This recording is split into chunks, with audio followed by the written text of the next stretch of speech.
It is midday here on BBC News, and welcome if you're just joining us here at the election centre.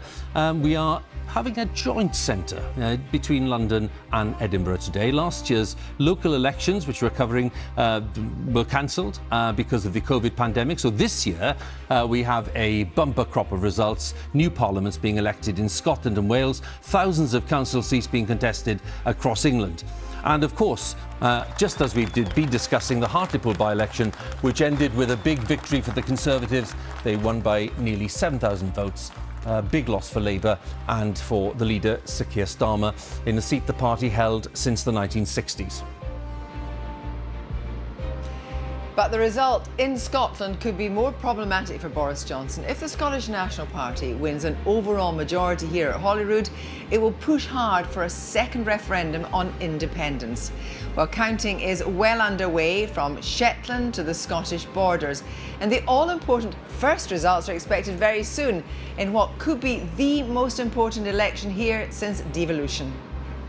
We are also keeping an eagle eye on things in Wales. And on elections to the Welsh Parliament, the Senedd, where Labour's long grip on power over 20 years is being challenged by the Conservatives and by Plaid Cymru. And we're still watching, of course, the English Council elections, where Reeta and the touchscreen are showing us exactly what's going on. These are some of the latest results, and they are showing a marked move from Labour to the Conservatives, particularly in Leave voting areas. I'll be bringing you the results as they come in and showing you the figures behind the results using this giant touchscreen, and doing so in all 7 of the elections we've got underway in Britain. Yes, Rita, thanks. We've got a very big team of correspondents at all the key contests, and they'll be updating us. Vicky Young will be with us, our Deputy Political Editor, with latest reaction from Westminster.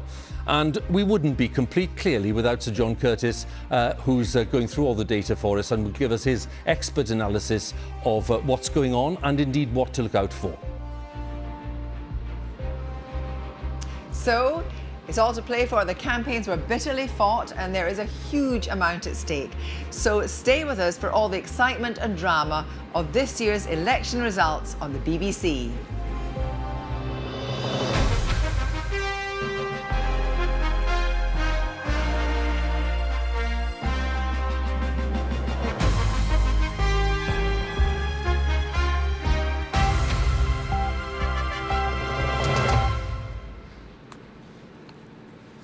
Yes, welcome back. Kirsty and I will be taking you through the events of the afternoon, obviously. Thanks for joining us. If you've just joined us here for our special election coverage across England, across Scotland, across Wales, I'm bound to pick up, Kirsty, on that fascinating interview with Lord Mandelson, who, of course, knows the Labour Party inside out.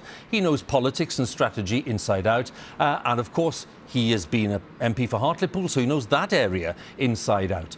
He was suggesting very plainly that there are still major lessons to be learned for Labour in areas like the northeast of England. Yes, but the point is that there may be major lessons to be learned, but Keir Starmer is not doing any better at all than Jeremy Corbyn did. And actually, that broad church that we were talking about earlier in the party might have actually done better out on the streets in that area had they had a strategy that wasn't necessarily on the centre ground, that actually had moved to the left. And what Lord Mandelson is saying is that's not necessarily a good thing. We do not want to move to the left. We want to be more in tune with what people want. So it's squaring that circle. I think Labour are finding increasingly hard to make that argument. Well, exactly, Kirsty, because as I mentioned earlier, when we spoke to John McDonnell, the former Shadow Chancellor, he was saying almost exactly the opposite of that. And that just underlines the fact that they can't come together on one message. There's another part of Lord Mandelson's contribution there, which I thought was interesting, just for all of those interested in politics, watching it, and certainly those within the Labour Party with a view on the strategy going forward. And that was that he clearly wants, although he didn't explicitly say it, he clearly wants Sir Keir Starmer to be rather bolder, I think, in terms of the positions he's staking out. And if that involves telling some people in the party, well, look, we're not in tune on things like Brexit, for example, even though he said not many people had mentioned it to him, but it's clearly been a factor, that's something that he'd like to see. Yeah, but I mean, we've got to remember, of course, that Keir Starmer was one of the people that wanted the people's vote. He wanted a second referendum. Yeah. So it's two different things here. You're saying that Peter Mann says we've got to be clear on what we want. Laura Pidcock's saying we've got to be more aggressive. We've got to be on the left. It's exactly the opposite of what Peter Mandelson's saying. Yeah. It's because they can't agree so Labour really essentially on doesn't know why an area like the northeast of agree. England has turned its back, to all intents and purposes, on a party that's represented them for decades. And until they resolve what the issue is and what Labour needs to do, and this is a philosophical question as well in terms of culture and political values, they're not going to do it. No, and culture is exactly what you're talking about here. Because if the Labour vote is bleeding to the Conservatives in England, the Labour vote has bled to the SNP in Scotland. So you've got a party that has to face one way in England and one way in Scotland. And that is a kind of emphasis on the cultural divide here, that what is good for Labour in Scotland won't be good necessarily for Labour in England. Kirsty, let's pause for a second. It's 6 minutes past 12. If you've just joined us, as I'm saying, a warm welcome. We're covering all the results. And just to give you a sense of things, we've got some results in so far, which we've been talking about, that by-election in Hartlepool, some local election results. But most of these results are yet to come. And we expect a flood of results during the course of the afternoon for the Scottish Parliament, the Welsh Senedd, and indeed some more local elections and mayoral elections, some of them anyway, in England. So it's going to be an extremely busy afternoon ahead. And if you want election results, well, you're going to get them by the dozen, frankly. So it'll be a battle keeping up with them, OK? So stand by. That's all coming up. Before that, it's Ben with the news. Good afternoon, Huw. Thank you. Here's a summary of the latest BBC News. And the Conservatives have taken the parliamentary seat of Hartlepool in what is being described by Labour as a shattering result. The new MP is Jill Mortimer, who is the first Tory in 56 years to represent the former Labour stronghold. Our political correspondent Helen Catt has this report. I do hereby declare that Gillian Wendy Mortimer, commonly known as Jill Mortimer, is duly elected. Congratulations. After decades of voting Labour, today Hartlepool has a Conservative MP. And it wasn't close. Jill Mortimer won by nearly 7,000 votes. She said her opponents had lost touch with voters. Labour have taken people in Hartlepool for granted for too long. I heard this time and time again on the doorstep. People have had enough. And now, through this result, the people have spoken and they've made it clear it's time for change. The Conservatives called it an historic result. 18 months after they took seat after seat in Northern England from Labour in the general election, another has turned blue. A blow-up Boris Johnson appeared in Hartlepool to mark the Tories' expected victory. The result showing the Prime Minister still commands support after Brexit. The Labour leader not speaking yet, but his party says it will listen and learn. The question for us is, how do we make sure that we get heard? How do we make sure that our ideas are communicated in a positive and practical way, and that we are able to bring people with us, which quite clearly in the case of Hartlepool we haven't done. So yes, we have to ask ourselves that question. I think everybody understands the need for change, and that is where our focus should be. For the Conservatives, more celebrations as they took control of several councils. In Nuneaton and Bedworth Council in Warwickshire. People respect what the Prime Minister has done during this pandemic. They think the vaccine rollout is phenomenal, and they think that given all the challenges that we've faced, that the Conservative government, the Prime Minister, has done a really good job in difficult circumstances, and many of those people on the doorsteps have been right behind him. A win too in Dudley in the West Midlands. In Essex, they won Basildon and Harlow, which they took from Labour. The race to count votes early here in Northumberland ended with a Conservative win too. Better news for Labour elsewhere in the North East, where they held on to several councils, including Newcastle and Gateshead, and their stronghold of Sunderland, although the Tories made inroads there too. In London, Labour's Sadiq Khan is seeking a second term. There are 13 city and regional mayors to be elected. Doncaster was the first result, a Labour mayor elected overnight. Ballot boxes have been gathered from all corners of Scotland, where the SNP are hoping to secure a majority in the Scottish Parliament. both those who are pro-independence and those against keeping a close eye on how the votes are stacking up. And in Wales, Labour will look to continue their run in power as votes are now counted for the 60 seats in the Senedd. The pandemic has already made these elections unusual. With much more counting still to be done, it'll be some time before the full picture of results is clear. Helen Catt, BBC News. The Joint Committee on Vaccination and Immunisation has recommended that people under the age of 40 should be offered an alternative vaccine to the AstraZeneca jab after concerns about blood clots. The age threshold is being raised as a precautionary measure. Professor Wei Shen Lin from the JCVI explained more about this at a news conference in the last few minutes. Building on our previous advice related to those aged 30 years and under, we now advise that unvaccinated adults aged 30 to 39 years who do not have an underlying health condition that puts them at higher risk of severe COVID-19 should be preferentially offered an alternative to the AstraZeneca vaccine where this is possible and only where no substantial delay in access to vaccination might arise. The AstraZeneca vaccine is very helpful in that it requires less stringent transport and storage conditions compared to some other vaccines. That means that in certain settings, the AstraZeneca vaccine may be the only vaccine that is practical to offer. And in those circumstances, the AstraZeneca vaccine should indeed be the preferred vaccine. And latest data shows the prevalence of COVID-19 infections has decreased in every nation in the UK bar Northern Ireland, where the Office for National Statistics say it has remained level. The ONS survey showed that fewer than 1 in 1,000 people had coronavirus in the UK in the week to the 2nd of May. We'll find out today how international travel will restart for England. The Transport Secretary, Grant Shapps, will be giving a news conference later on to announce how the government will open up travel. Holidays abroad are currently banned, but a traffic light system of rules will take effect on the 17th of May, with countries classed as green, amber or red. Travellers to green countries will not need to quarantine on their return, although they will need to take a COVID test before going and coming back.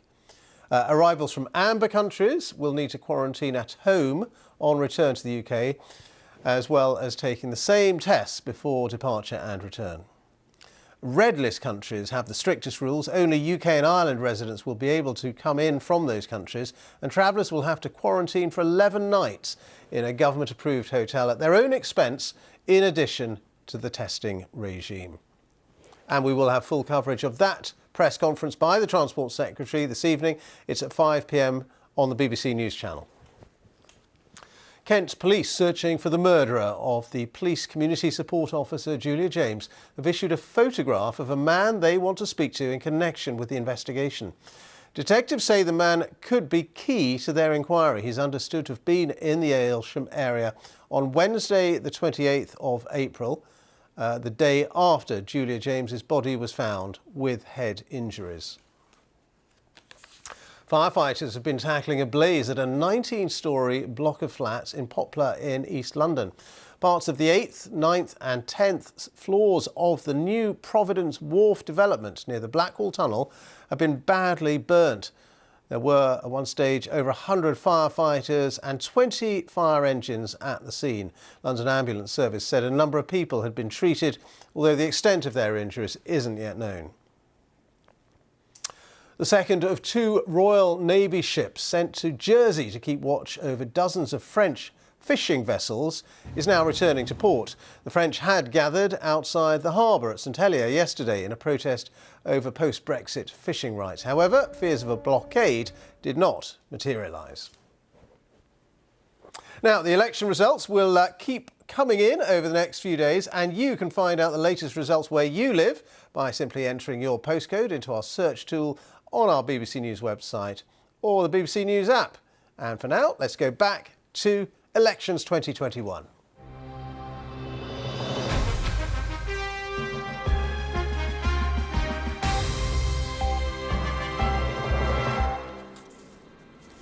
Warm welcome back to Election Special from Kirsty and from me. We've been talking about those areas which will teach us something about the battles that are taking place. And one of those, certainly, in terms of the English local elections, is Derbyshire. A lovely area, Peak District, but significantly, in political terms, the Conservatives were a majority there for the first time in 40 years, back in 2017. So let's talk to Simon Hare, who's in Alfreton for us. And Simon, just bring us up to date. What's going on and what's your sense of things? Well, Huw, I'm at Alfreton in the Amber Valley district, but we are seeing something emerging in the northeast area of Derbyshire, those former coalfield areas where we saw some parliamentary changes, most notably, of course, Dennis Skinner, the Bolsover seat turning Conservative at the last general election. And here in the local elections today, we have seen some Conservative gains in those areas again. Claycross North in North East Derbyshire is a Conservative gain, Barbara and Clown as well. Now, the Conservatives already had control of Derbyshire County Council before today, but they'll be hoping to increase that majority. And the Labour group leader, Paul Smith, has told me here in Amber Valley he is worried he is going to lose his ward, which he has held for 25 years. That would be quite a considerable blow to Labour locally here in Derbyshire. Conservatives haven't had it all their own way. They have lost one ward to the Green Party, their first councillor in Derbyshire, but have to say it's looking good for the Conservatives here at Derbyshire at the moment, with a full result expected later this afternoon. And one particular ward of interest, of course, Whaley Bridge, up in the Peak District, which you mentioned. A famous name on the ballot paper there yesterday for voters, Edwina Curry, trying to get back into frontline politics again. She is hoping to unseat the former High Peak MP Ruth George, so we'll be looking out for that result when it comes. Simon, in Amber Valley there, thank you very much. And now we can be joined by Adina Campbell, who is in Alexandra Palace, where the counting for the London Mayor and the London Assembly is taking place. Adina, you know, it's looking increasingly as if London's the outlier. London is going to be the bastion of Labour, along perhaps with Greater Manchester, of course. And this, the capital city, where the last mayor was Boris Johnson. Absolutely, yes. So currently at the moment, the current London Mayor is, of course, Labour's Sadiq Khan, who was elected back in 2016 after Boris Johnson, of course, had served 2 terms as the London Mayor. This, of course, is one of the most high-profile jobs in British politics. It's one of the most sought-after positions. So all eyes will be on one of these centres to find out who will become London's next mayor. There are a record 20 candidates standing. That's the highest number since the job was created back in 2000, and the pressure really is on Labour to retain this seat. Labour, of course, is always dominant in London, and that's due to a number of reasons. It's significantly younger, it's more ethnically diverse, and there are lots more graduates here. So the pressure really is on Sadiq Khan and his team to see whether or not they can keep this seat. Now, London, of course, is the capital of the UK. It doesn't necessarily represent what's going on in other parts of the country, but the job of the next London Mayor will be to look at how the Mayor takes London out of the pandemic, how the economy can get moving again, and how people can really get back on track in terms of their jobs, in terms of business, and to get London really moving again. Thanks very much, Adina. Now, traditionally, of course, in elections over the last few years, we're always looking for the performance of the Liberal Democrats because locally they often perform very strongly, certainly in relation to some of their recent general election performances, and they have strong local presences in some areas, but that also has tapered off in recent years. Cambridgeshire is interesting because we're just being told that the Conservatives lost 4 seats in Cambridgeshire to the Lib Dems, though the Tories have gained 1 back. Is that a sign that the Lib Dems may be looking at gaining some ground in some places? Well, we shall see. But why don't we get some intelligence from Daisy Cooper, the Lib Dem MP, Deputy Leader of the Lib Dems, and Daisy's in St Albans. Thanks for waiting patiently to talk to us, Daisy. Your sense of where things are, we know that circumstances for the Lib Dems have been extremely challenging. That's been no secret. What's your sense of where things are going today? Well, we are hopeful to make gains across the country, actually, in these local elections, and these results will unfold over the next 48 hours. So we'll keep an eye on the results over the whole of the 48 hours to see where the results are coming in from. But the early signs are looking good for us in a number of places. We're really pleased that we've held ground in Newcastle and Gateshead. We've made gains in Sunderland against Labour. We're hearing that we've made gains against the Conservatives in Cambridgeshire. So we're hopeful that we will be making gains against both Labour and Conservatives across England. We're just looking at the state of the parties as you were chatting to us there, Daisy, and we're talking about councils declared, with the Conservatives on 247, that's councillors there actually, Labour on 170 and the Lib Dems on 58 plus 4 at the moment. Where do you think you'll end up? I know it's a tricky game, but you know, when you talk about making decent gains, where do you think that could take you? I don't have a crystal ball and I've got no idea where the numbers will end up. But what I do know is that we have a number of candidates who pride themselves on being community champions, who absolutely played a blinder in this local election. And we're hopeful that we will make some more gains overall over the next 48 hours. We talked a lot just in the last hour or so about the factors in this local election campaign, certainly in the northeast of England, which was a very heavy Brexit voting area. And we've been debating about whether that was a factor in lots of voters turning to the Conservatives now that Brexit has been delivered.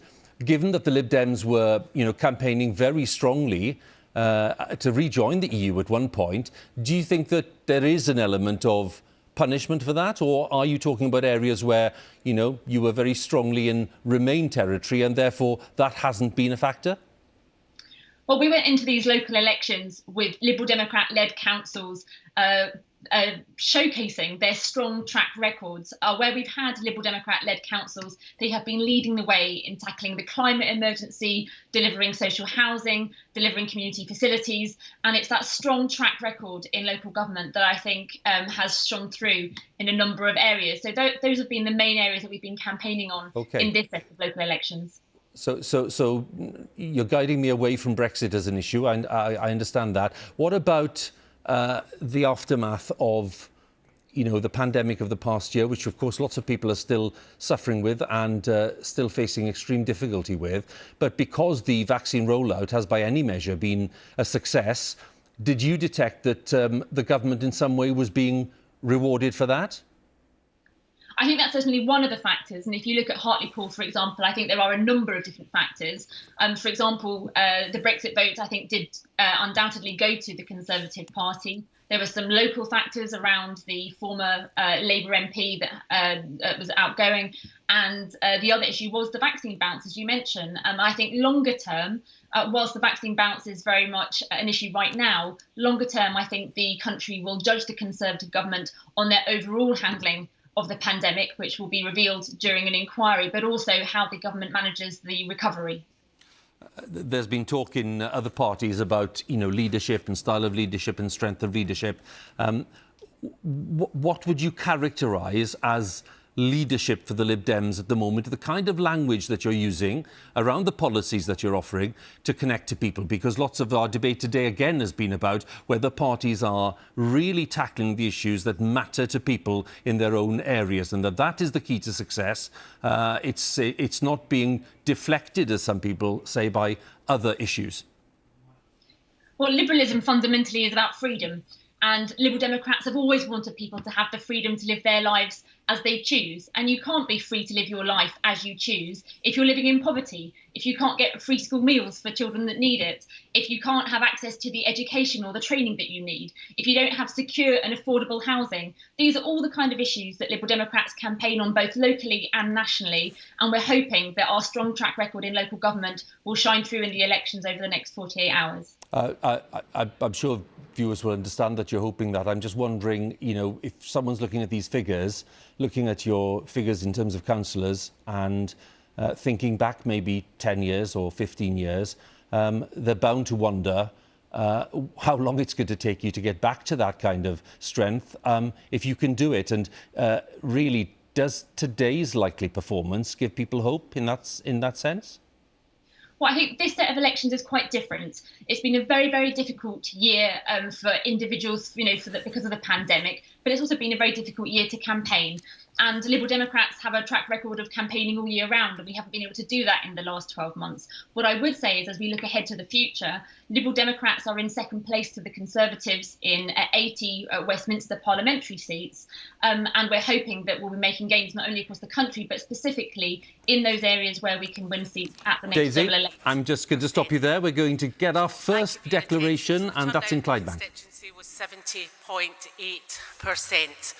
Can I now also call again on candidates and agents to join us to do some adjudication on some doubtful ballot papers? Thank you for your attention.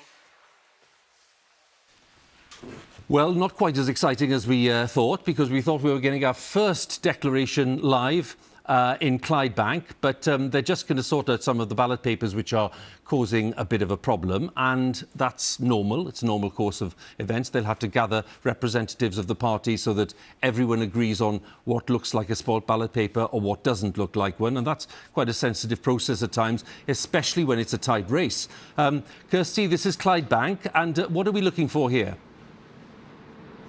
Well, we're looking for the SNP. It's obviously an SNP constituency, but we're looking for them to, if nothing else, do quite a bit of increasing of their vote, which will give us an indication as to how SNP is performing more widely. I mean, I think we're desperately keen to get out the traps and get anything other than the Hartlepool by-election. We're really keen to get this early result, but actually, we might actually get the Airdrie and Coatbridge result at 2 o'clock. That actually might be the first result we get, but certainly there's going to be a clutch of results early on in the afternoon, which is going to start to give us an indication of not only how the SNP are doing, but how the Labour vote is actually coalescing around the best vote for the Union, which some voters seem to be saying is the Tories. Now, in a moment, we're going to hear from Lord Adonis, the Labour peer in Westminster, who's Tony Blair's former advisor and obviously a former cabinet minister, who has got some extremely severe words for Keir Starmer. But first, Reeta,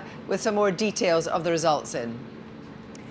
Yes, Kirsty, these are the latest results that we've got in, and they're showing a really interesting pattern. I just want to remind you that what we've got in terms of the English Council elections are two sets of elections. Some of them, about half of them, were last fought in 2016 and about half were last fought in 2017. And although overall we are seeing a strong Conservative performance, there is some detail in the fact that we've got these two different sets of elections going on. I want to show you how. Let's take a look at Redditch. So the seats in Redditch were last up for election in 2016. Now, the Conservatives have held Redditch, and what's so interesting here is what they've held it by. So you can see the seat change there. Tories up 7, Labour down 7, and in terms of the share of the vote, I'm whizzing through this slightly to get to the page I want to show you. Look at that, the Conservative share is up 27% in Redditch. They've clearly been the massive beneficiaries of the huge drop in the UKIP vote. Now, 2016 is important because we need to bear in mind that then Labour and the Conservatives were roughly the same in terms of their share of the vote. So given that we have seen a strong Conservative performance this time round, and we know that the opinion polls showed that the Conservatives were ahead of Labour, they have really surged ahead in councils like this where the seats were last up in 2016. Now, there's a slightly different story in the 2017 council. So Northumberland was last up for election in 2017. Now, this is a whole council election. In some of the district councils, it's just a third of the seats that are up. This was the entire council. And this is a Conservative gain. This is a very good result for the party. It's gone from no overall control to Conservative. But I just want to show you again the change in the share of the vote. Slightly different story because it's in fact Labour who's put on 4% and the Conservatives just 1%. That 1% allowed them to gain the seat that they needed to control the council, but it's not that really sort of strong push that we saw in Redditch. Now, we've been crunching the numbers a little bit behind the scenes with the results that we've got in.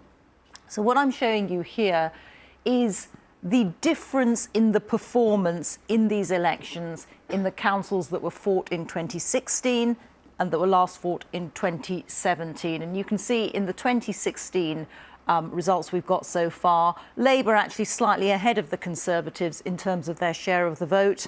In the 2017 councils, actually the Conservatives way ahead of Labour in terms of the share of the vote.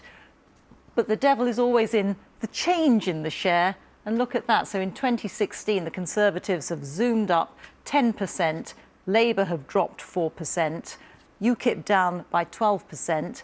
But in 2017, the Conservatives have actually lost a little bit in terms of their share of the vote. So what this will mean in terms of translating it into actual seats and actual councils is that we can expect to see the Conservatives picking up seats and councils in the 2016 baseline councils, but possibly rather less so in 2017. So there will be a variation in the results there. Reeta, thank you very much. And I think we'll probably pick up with John Curtice a little later about that analysis and some more light that he can shed on that for us. But thank you. And we'll just be waiting a minute or two to hear from Lord Adonis because we are going over to Ben Brown with the news. Kirsty, thank you. Yes, here's a summary of the latest BBC News. And Labour has described the loss of its parliamentary seat of Hartlepool to the Conservatives in a by-election as absolutely shattering. The new MP is Jill Mortimer, who is the first Tory in 56 years to represent the former Labour stronghold. She has a resounding majority of 6,940. The Labour leader, Sir Keir Starmer, was asked about the loss of the Hartlepool constituency this morning as he left home, but so far he has yet to comment. The Conservatives have also made gains across local councils in England. They've taken control of 4 local authorities and gained 62 council seats, while Labour have lost 67. 20 councils have declared their results so far. Votes are still being counted in the elections for more than 120 others.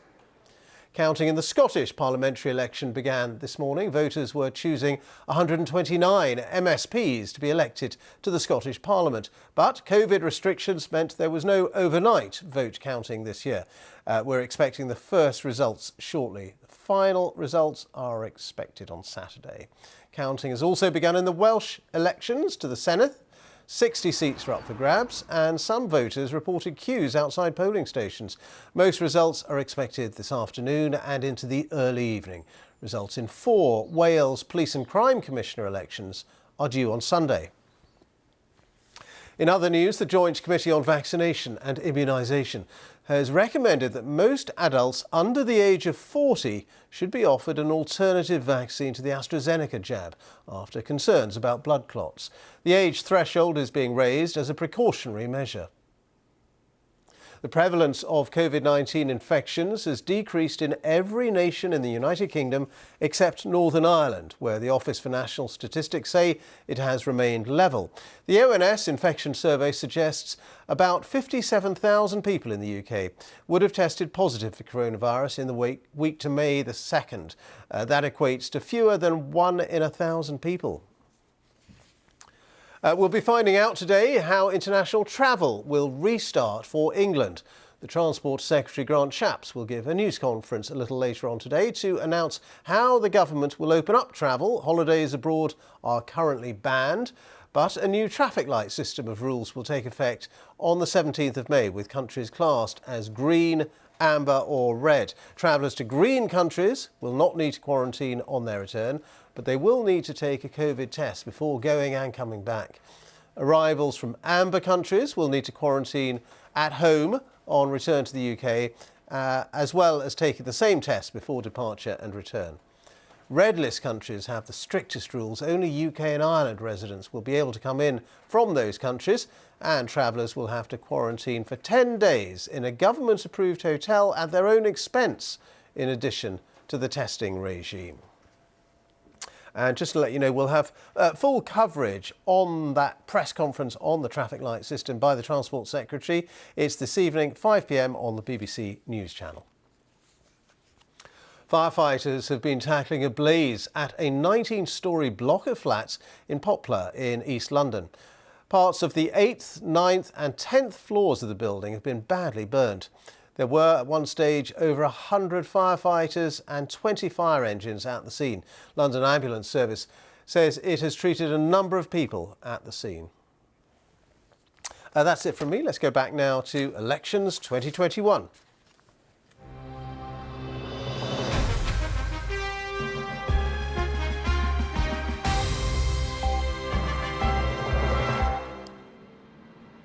So Kirsty and I welcome you back, and if you're just joining us, thanks very much. We're covering all of the elections happening in Scotland, Wales and England. It's a huge set of elections, biggest test of public opinion since the last general election and certainly before the next one. So it'll tell us lots about what's going on. One of the main stories, of course, is that Labour suffered a terrible defeat in Hartlepool in the by-election there, one of its old strongholds. But that northeast of England is really following a pattern of turning its back on Labour and backing the Conservatives. Now, one of Jeremy Corbyn's main backers, certainly when Mr Corbyn was leader, was Len McCluskey, General Secretary of the Unite Union. And he's been speaking on the Political Thinking podcast, and this is what he's had to say about the results so far. Yeah, a terrible result, and I hope Keir learns the correct lesson from this. You know, he was elected a year ago on a radical programme, some said a Corbyn-esque programme. He said he wanted to make the moral case for socialism. He wanted a united party. And unfortunately, he's failed in all of those areas, because we're now in a situation, and Hartlepool is the manifestation of it, where people don't know what his vision is. People don't know what Labour stand for anymore.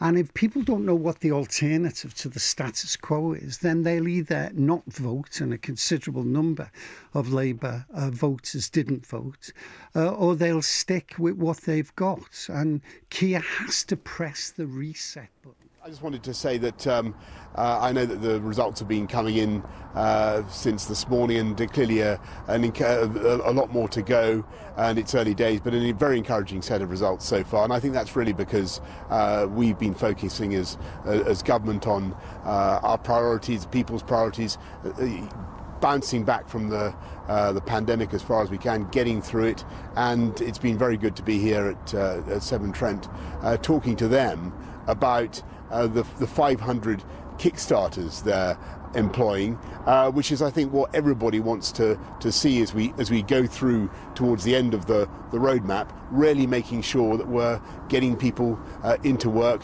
getting the economy bouncing back very, very strongly in the way that I know it will. Anyway, I'll be saying a bit more later on in Hartlepool. Take care, Roddy. You want? Yes. COVID, can we just have, yes, of course. Offering the alternative to AstraZeneca to the under 40s? Well, that's a matter for the JCVI, and I think what they're saying is that you know, if you've got a choice, and you've got a variety of jabs, and you've got somebody under 40, then on the whole, give them Pfizer or one of the other ones. So it's a preference, not an absolute ruling. And what are your concerns on the Indian variant?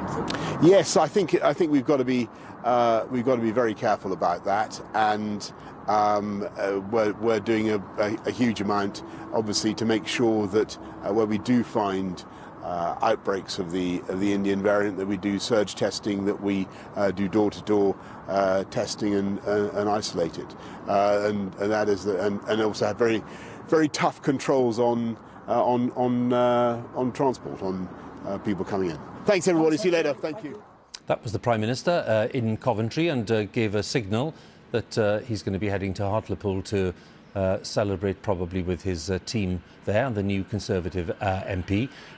So we just cut out of Len McCluskey with apologies, but he was making the point, I think we all got the gist of what he was saying, which is that he doesn't think Keir Starmer is taking the party in the right direction, and the kind of values and policies that were being put forward by Jeremy Corbyn, he thinks, would be rather more valuable and beneficial for the party at this stage. Kirsty? Well, we've just, as you say, incoming from Len McCuskey from one side of the party, and we've also got incoming from Lord Adonis, the Labour peer who was a senior advisor to Tony Blair. It's just dropped in the Times, and he has said, Keir Starmer, nice man, without political skill at the highest level, and he calls on him to go. Lord Adonis, hello. Did you have this in your back pocket ready, or did you just decide on this today after the results that have come in? Well, Keir Starmer's spokesman this morning said that the result was shattering, and the Labour vote went down by a quarter in Hartlepool since the 2019 election, and of course that was the low point, the worst result for 60 years that Labour had under Jeremy Corbyn. So I think all Labour people, and we all like Keir. I mean, he had a very difficult succession from Jeremy Corbyn, who had led the Labour Party to a great disaster only just over a year ago. So we all wished him well, but the verdict of the people is the verdict of the people, and the golden rule of politics is that you can't avoid the verdict of the people. And I think what we've all got to grapple with is what this means.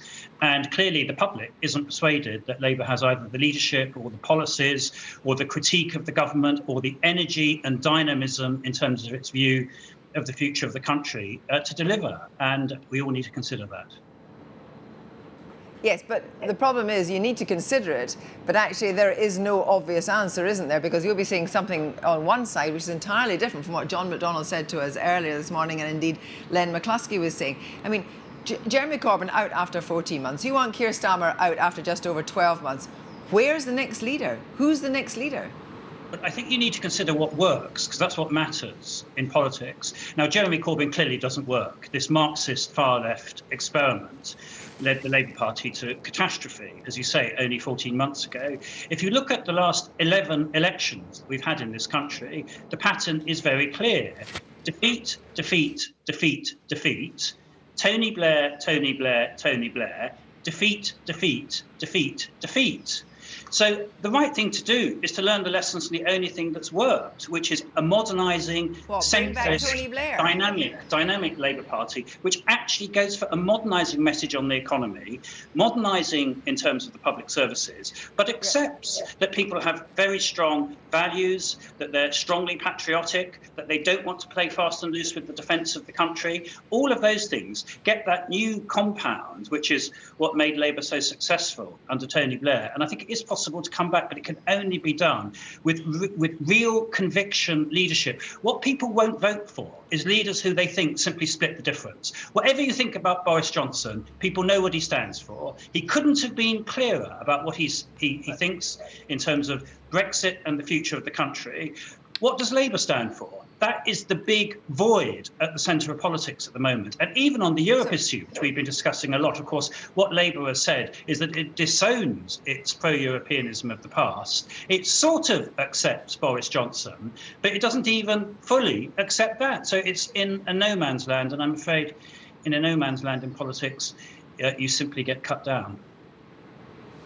Well, the problem is that presumably you would like to clone Tony Blair. That's not going to happen. So where is your best chance? Do you have to look at the two men who are actually bucking the trend just now? You have to look at Sadiq Khan in London and probably Andy Burnham in Greater Manchester, you know, a former MP. They're neither of them obviously in Westminster. Is that the best way forward? They seem to have not the elixir necessarily of total success, but they seem to know what people want in their own area. Well, I do absolutely agree with you that it would be wrong in this very deep crisis, and it's important people understand the depth of the crisis. This is potentially curtains for the Labour Party unless it's possible to turn the situation around. I don't think my Labour colleagues should be restricted to people who are currently members of the House of Commons in looking at the next leader. What they should look at is the person, the leader, who can really articulate a bold, credible, exciting and popular vision for the future, particularly post-COVID-19, because, of course, growth, jobs, the future of our young people, what those leaving school at the moment, many of whom had their education wrecked under the COVID crisis, what future there is for them. This is what people want to hear. They obviously give Boris Johnson credit for the fact that we had mass vaccination, but politics isn't about giving people bouquets for the past. It's about having a compelling, exciting and dynamic vision for the future.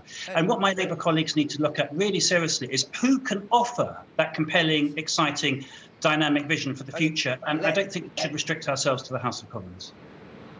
Well, let me say, saying that it could be curtains for Labour is an incredibly strong statement to make, Laura Kuenssberg. And the part of the problem is, who might be good for Labour in Scotland is not necessarily going to be good for Labour in England. You're facing both ways.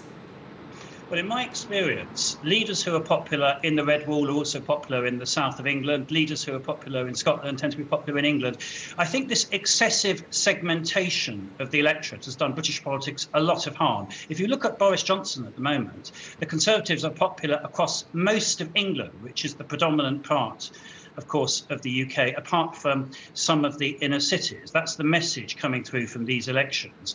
Now, of course, the relationship between Scotland and England is very difficult, and we're awaiting the Scottish results at the moment. But a leader who can unify England and can have a strong appeal to all parts of the electorate in England, across classes, across age ranges, across regions, that is the absolute bedrock on which Labour needs to advance. Thank you very much indeed, Laura Kuenssberg. Well, some pretty trenchant views there from Lord Adonis, who really is spelling out his sense of what's going wrong with Labour right now. So, as Kirsty was saying to us, this criticism is coming not just from the Jeremy Corbyn left section of Labour, but is coming from other parts of the party as well, which may be rather alarming for Sir Keir Starmer at this point.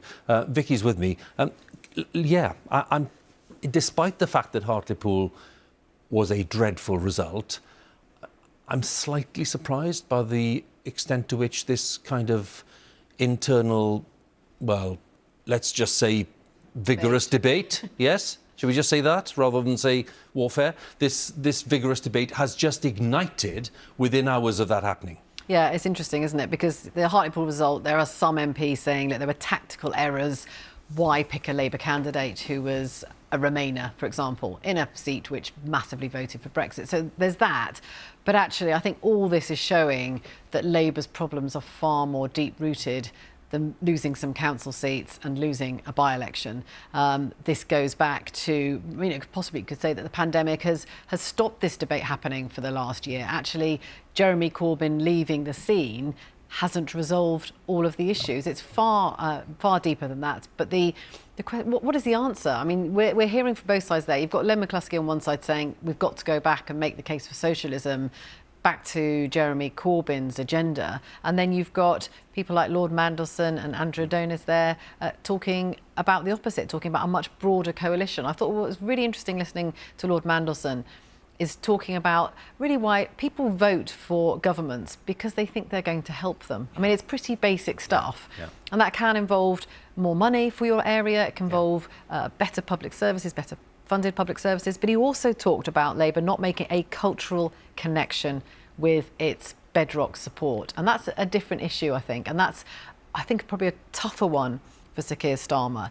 This idea that the values that Labour has aren't the same. And Andrew Adonis, they're talking about patriotism. We've had one Labour MP today talking about, flag waving and how it doesn't work. And others saying, no, you've got to show that you believe in your country, that you're patriotic. This is a fundamental problem here for Labour, that they can't agree on solutions. They all know it's been a disastrous period, stretching back a number of years. They've had several very bad election defeats. And I've listened to Labour MPs talk about this for a very long time, and I haven't really heard anyone come up with the answer. Now, Sir Keir Starmer, this first step, his team would say, is that actually Jeremy Corbyn's leadership, they would say, was a problem. It alienated them even more from some of those seats in the northeast of England, for example. So he wanted to show that the party was under a different manager. And they would say that they have done that. It's been slightly more difficult because of the pandemic. And the policy platform was going to come later.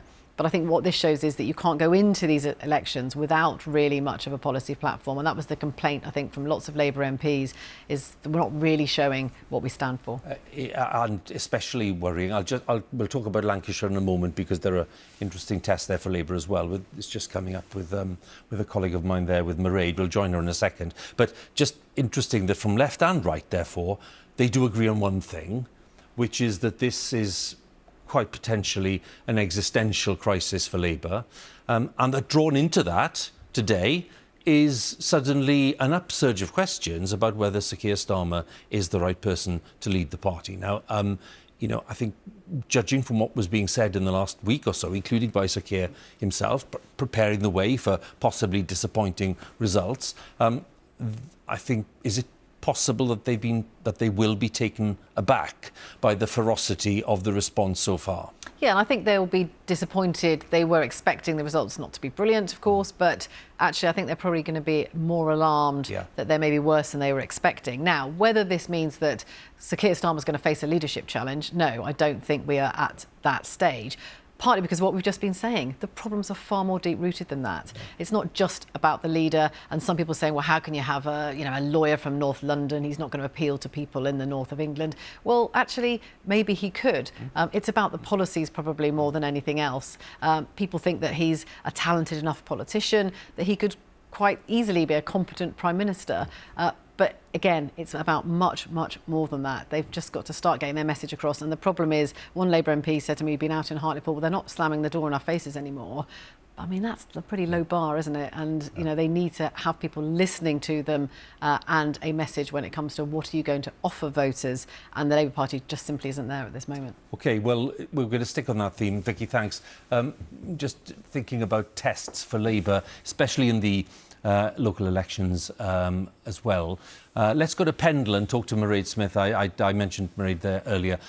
So we're talking about a part of England there, Mairead, which clearly presents Labour with a pretty stiff challenge. If we go back over the last few decades, we've no problem seeing Labour being able to gain votes impressively in that region. So where are we now? How do you see it? Well, I'm in Pendle. I'm at Nelson and Colne College, and this is where the votes are being counted for Pendle Borough Council. Now, you talk there about Labour's control of this area, this county, but the Conservatives used to have overall control of this council until 2019, despite having the greatest number of seats in that election. So this is actually a top Conservative target. And there have been changes here as well, boundary changes that mean the total number of seats is reduced down from 49 to 33. So it's going to be interesting to see what happens here today. The verification of votes is taking place. We expect wards to be announced from around 2:30. But Huw, this is a top Conservative target in the northwest. What are local party workers saying, Mairead, today? I mean, are you able to kind of gauge the feeling, the kind of confidence or lack of it among officials there at the count? Well, at the minute, everybody seems quite confident because nobody really knows what's going to happen. But interestingly, I was speaking to some people just up the road in Colne before we came here today. People telling me that they voted for the Liberal Democrats. They feel that they've done a good job for them locally, and that's talking about their local councillors. Another woman said to me that she's pleased by the Conservatives and she wanted to give them her vote this time round. So it really remains to see what happens here today. Mairead, many thanks once again. Mairead Smith there for us in Pendle in the northwest. Just another perspective, if you like, on the Conservative-Labour battle. And again, some of the same issues coming up in terms of what people are voting for. Are they local issues? Are they heavily clouded by the pandemic? It's it's a fascinating mix of things, and they will be in different balances in different areas. We were talking earlier about the fact that this set of elections in England is a bumper crop because, of course, the ones that were meant to happen last year had to be delayed. So we're talking about two sets really being put together, and that's really giving us a bit of a challenge in terms of judging them. What are we judging against, 2016 or 2017? And it raises lots of factors about what we are able to do in terms of saying, has a certain party gained, has a certain party lost? So in the key wards, which tell us what's going on, the analysis is quite interesting. Look at this. The change since 2016 in key wards. And this is where we are right now. Labour down 4, the Conservatives up 10. And if you look along the chart there, UKIP down 12. So strong suggestion that, again, the Brexit vote has gone from UKIP and probably gone back, most of it anyway, to the Conservatives. If we look at key wards and the changes since 2017, different benchmark, Tories are down 1. This is interesting, isn't it? Different areas now, different areas electing councillors between 2016 and 2017. And Labour just down a fraction, UKIP down quite a bit, and the Greens up 4. Now, the Independents up as well. So that tells us something about the kind of areas that we are talking about. So I'm going to bring in Sir John Curtice. And John, this key wards analysis is fascinating. How would you describe the way that you analyse both of them, 2016 and 17, and what do they tell us about the areas here?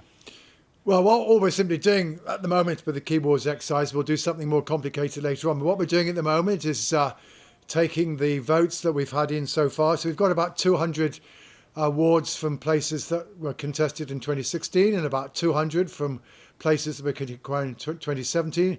We're adding them up and we're comparing them with the result last time. The crucial thing, however, is that the political circumstances in which the 2016 local elections were fought are very different from the circumstances in which the 2017 local elections were fought. The 2017 local elections took place after Theresa May, the then Prime Minister, had decided off the back of what the opinion polls were saying to call the 2017 general election. The polls at that point, 20-point lead. Now, the local elections weren't so good for the Conservatives as that, but still very clearly pointing towards something like a Conservative double-digit lead in the national mood. The year previously, in 2016, however, the polls were pretty much neck and neck, maybe slight Conservative lead, no more than that. Now, let me just remind you of what the opinion polls have been saying more recently. They've been basically saying that the Conservatives are something like 6, 7, 8 points ahead. So we're probably somewhere in between the circumstances of 2016 and the circumstances of 2017. Against that backdrop, therefore, you can see why there's a swing to the Conservatives since 2016 in those places where the last election was in 2016.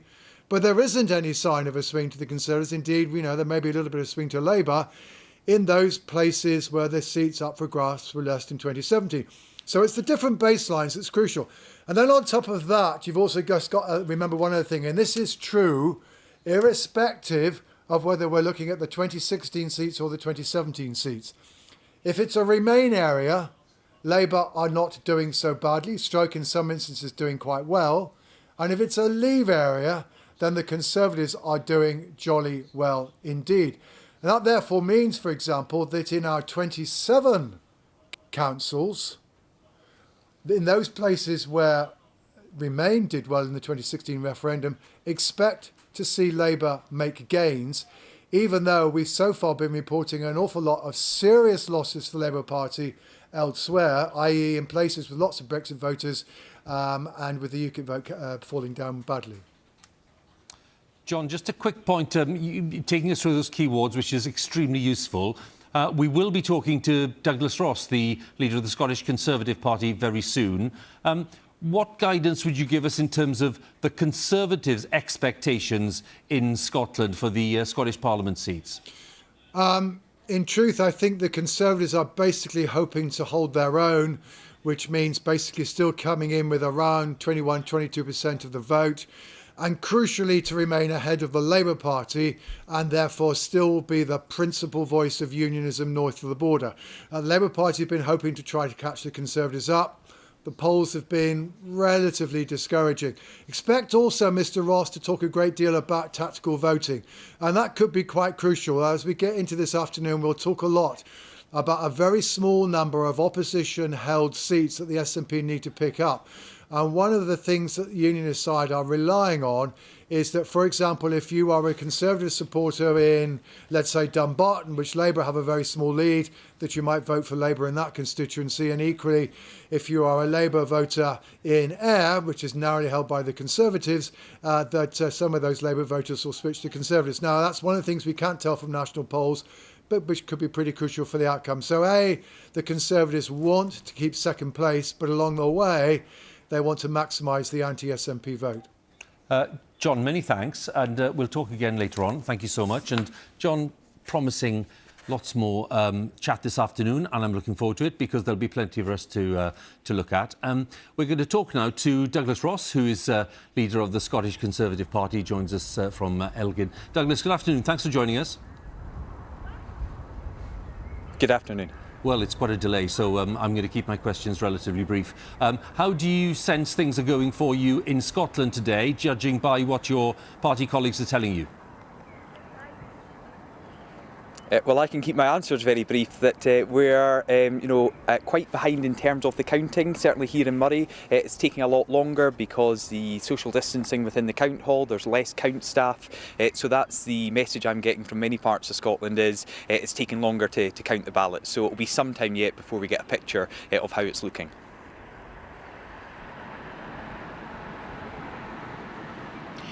Douglas Ross, Kirsty Wark here in Edinburgh. Jackson Carlaw, the last leader, resigned when the Tories got 23% of the vote. Will you do the same thing in the opinion polls, I should say? Well, Kirsty, I'm going to wait until the votes are counted. We are all being patient here in Murray and across Scotland, and I think it's only right that when, I have to say very positively, people turned out in greater numbers yesterday, we respect their right to democracy and base our decisions on what they return in terms of a parliament of 129 MSPs and the final declarations probably at some point tomorrow. Would it be fair to say that you're not an absolute fan of Boris Johnson? You have been critical of him in the past, and I wonder if you think it has helped your campaign in Scotland that he chose not to come north of the border throughout this whole campaign, yet he went to Hartlepool 3 times. Well, I would say that this campaign has been about the Scottish Conservative, our message here in Scotland, and what we would do in the Parliament over the next 5 years. And it's going to be crucial for people across Scotland that we deliver a Parliament that's focused on improving the lives of people here in Murray, across the Highlands and Islands and across every part of Scotland. And that's what I've been focused on in this campaign and will be focused on after the results. We're looking at quite a high turnout. Do you think that high turnout is coming from SNP, or do you think it's coming from Tories? Well, we don't know yet because, as I say, we're a long way into the count but haven't actually seen many ballot boxes opened here in Murray, and that's a similar picture in other parts of the country. So I'd expect a long day today and a long day tomorrow before we know the outcome of that, but I think it's encouraging and it's positive that people have been engaged enough during this campaign to turn out in very good numbers right across Scotland. Now, our correspondent Nick Eardley has been reporting from a Conservative source that the high turnout also is pointing also in the constituencies to a landslide for the SNP. That's a Tory source. Well, Tory sources, and I'm sure SNP sources will be saying something else, Labour sources and Lib Dem sources. Honestly, these sources can just wait a few more hours and then we'll actually get some results and be able to base our conclusions on actual results. Now, just on the question of your tactics during the campaign, on one hand, the mood music, certainly from Labour, was that this was about the issues that really mattered, for example, educational attainment, child poverty and so on. But looking at your campaign and the way you ran it, it's definitely the case that you put the Constitution front and centre. Whatever you thought about these other issues, you put the Constitution front and centre. That, you think, will be the one that will pay off in terms of taking perhaps tactical votes from Labour supporters who believe that you can defend the union better than Labour can?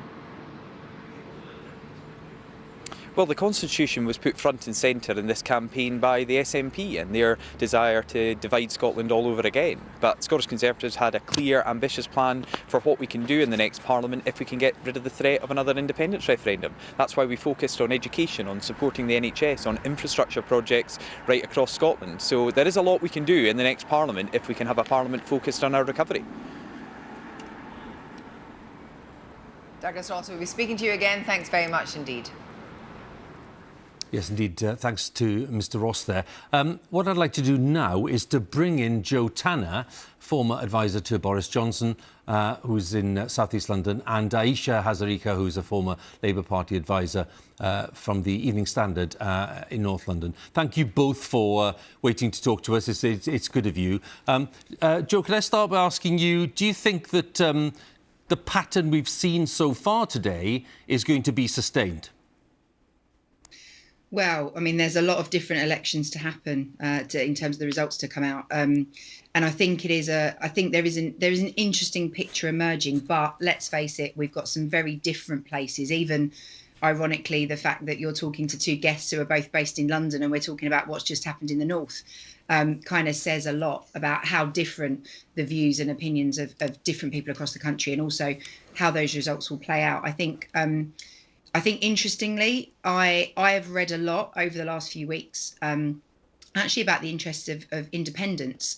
And it was interesting to see in the Hartlepool result, a lot of votes going to independent candidates, and whether or not actually there will be more of that move when we look at things like the result in London, for example, and what will happen to the vote there. So I think it's going to be a mixed bag. Let's face it, it's still very, very early days, as Douglas was saying, in Scotland. But I think, it's very clear that we've probably all underestimated how people vote. I think lots of stuff that was said, if you look back at all the comments made after the 2019 election, there were lots of things said about the lessons that had to be learned and what had to be done. And in reality, we haven't really moved very much further forward from that discussion then. Joe Tanner, Kirsty here in Edinburgh. Just picking up on what Lord O'Donnell said, which I think you possibly heard there, which was that actually Keir Starmer is a kind of essentially a busted flush, that he doesn't know how to do political strategy at the highest level. Would you say that whatever happens in London is down to the London mayoral's performance rather than Keir Starmer?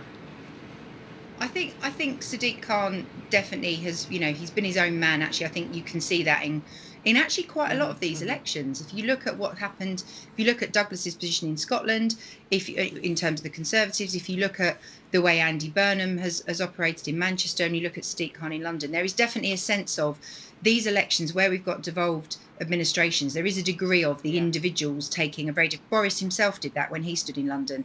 But I think this is a much bigger issue than just Keir Starmer. I think the fact is that this kind of election, these results show you can't just replace a figure at the top of the tree. That's not solving the problems. The problems are that for many years, actually, I think fundamentally, I said this when I worked in politics more closely, that I'm not sure people identify with parties in the way that we used to think they did. I think people have moved on, and I think there was a lot of arrogance about parties assuming that the votes in an area were theirs, and it was just about getting out the vote. I think we've moved on a lot now. People are identifying with parties in different ways. They vote for many different issues, and we've had the craziest of years. So, can we really judge exactly where we are in terms of why people voted? Lots of those people that voted for Brexit were said to have lent their vote for the Tories back in 2019. And in reality, Boris actually did deliver on that now. So maybe those people feel, well, hang on, he's a man of his word. I'm happy to vote Tory again. We don't know for sure, and we can all speculate on the reasons. But I think it's a bigger issue than just Keir Starmer on his own. I think a lot of blame's being put at his door, but there are lots of people in the Labour movement who are all scratching their heads and saying we probably didn't do enough after 2019. Aisha, I'm just wondering from your point of view, when you look at Labour's performance, certainly somewhere like Hartlepool, whether you think that this is about a public that is in a sense saying either thank you for Brexit, if that's how they think. Peter Mandelson thought that was nonsense, or whether they are simply crediting a party for spending lots of money in that region, or for a good vaccine rollout. What's your sense of the factors at play? So I think it's probably, honestly, a combination of all of those things. I think a lot of commentators and politicians are saying, oh, Brexit's done, no one cares about Brexit anymore. I disagree. I think Brexit overlays a lot of the electoral map now, not just in terms of the actual substance of Brexit, but in terms of what people's values are, particularly their sort of cultural values, rather than particular. Liberal Democrat. I think the vaccine rollout has definitely helped as well. We're coming out of lockdown. The country is having a bit of a feel-good factor. But I do think we have to confront an uncomfortable truth for the Labour Party, which is a lot of people in former Labour heartlands really like Boris Johnson.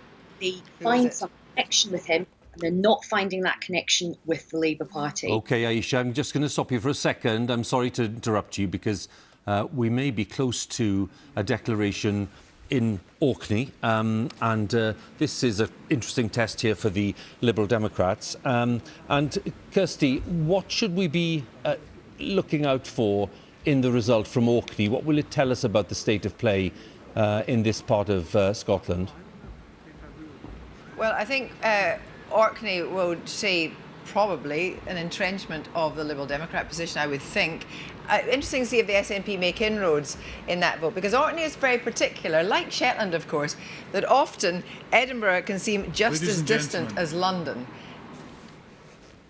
I, John Weir Mundell, constituency returning officer for the Orkney Islands constituency, declare that the total number of votes cast across Orkney Islands constituency at the Scottish Parliamentary election on the 6th of May 2021 was 11,621. The total number of ballot papers rejected was 25. The ballot papers were rejected for the following reasons: lack of official mark or unique identifying mark, 0. Voting for more than one candidate, 1. Writing or mark by which the voter could be identified, 0. Unmarked or void for uncertainty, 24. I, John Weir Mundell, constituency returning officer for the Orkney Islands constituency, also declare that the total number of votes given to each candidate was as follows: Bown Samuel Anthony John, commonly known as Samuel Bown, Scottish Conservative and Unionist Party, 699. Drake Coila Ann, commonly known as Coila Drake, Scottish Labour Party, 290. Leslie Robert Fraser, Scottish National Party, SNP, 3,369. MacArthur Liam Scott, Scottish Liberal Democrats, 7,238. Therefore, I give public notice that Liam Scott MacArthur is duly elected as a member of the Scottish Parliament for the Orkney Islands constituency. So there we have it, that the Liberal Democrats have hurled onto the Orkney Isles. Now let's look at the share of the vote. And Liberal Democrats there are sitting on 62% of the vote. SNP is on 25, Conservatives on 6, Labour on 3. But let's look and see if there's been much change there in that vote. Let's look at the share of the vote. And the change there is that the Liberal Democrats are down 5 commensurately, the SNP are up 5%, the Conservatives up 2%. So the swing from the Liberal Democrats to the SNP, 4.8%. But the Liberal Democrats safely back, Liam MacArthur safely back for the Orkney Islands. So no big surprise there, nothing necessarily that could indicate any change in the broader political picture, except to say that the Liberal Democrats are still very much in the game, in a minor way at the moment, at least in terms of where they're showing on the constituency, but also added to that they'll have some list vote seats, but they're not really in the race in Scotland. Huw? Interesting, isn't it, Kirsty? At least, you know, we've now got a result, the declaration that we've covered, which is a relief after we've been on air for some 4 hours or so, although we've had other results to discuss. But on Orkney, unless I'm wrong, I think that was Jim Wallace's seat for many years as an MSP. Of course, was a very familiar Lib Dem at Westminster too. So there is a very strong Liberal Democrat heritage in terms of Orkney, and without wishing to be in any way disrespectful, I don't think that the kind of Lib Dem performance we've seen there, just to guide viewers here, is something that we're likely to see replicated, you know, throughout Scotland. Orkney is a bit of a special case in that way. Is that a fair summary? It is. It is a fair summary. It is an outlier. I won't say it's thrawn, I would just say it's people there will sort of stick to what they know and what works for them. And you were talking about Jim Wallace, who was a very assiduous local MP when he was there, and as an MSP, I think the same could be said for the Liberal Democrat incumbent there, that very much a local person for local issues, rather than taking necessarily the big picture in Scotland, Huw. Kirsty, thanks.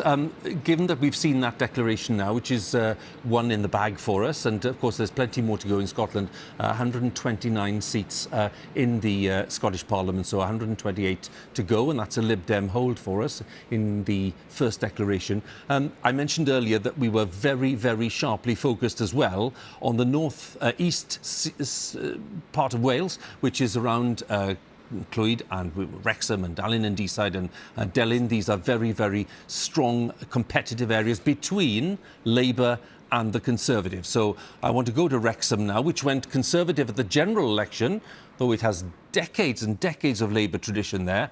It's a big battle now between Conservative and Labour in Wrexham. And Sian Elin is there for us, our correspondent.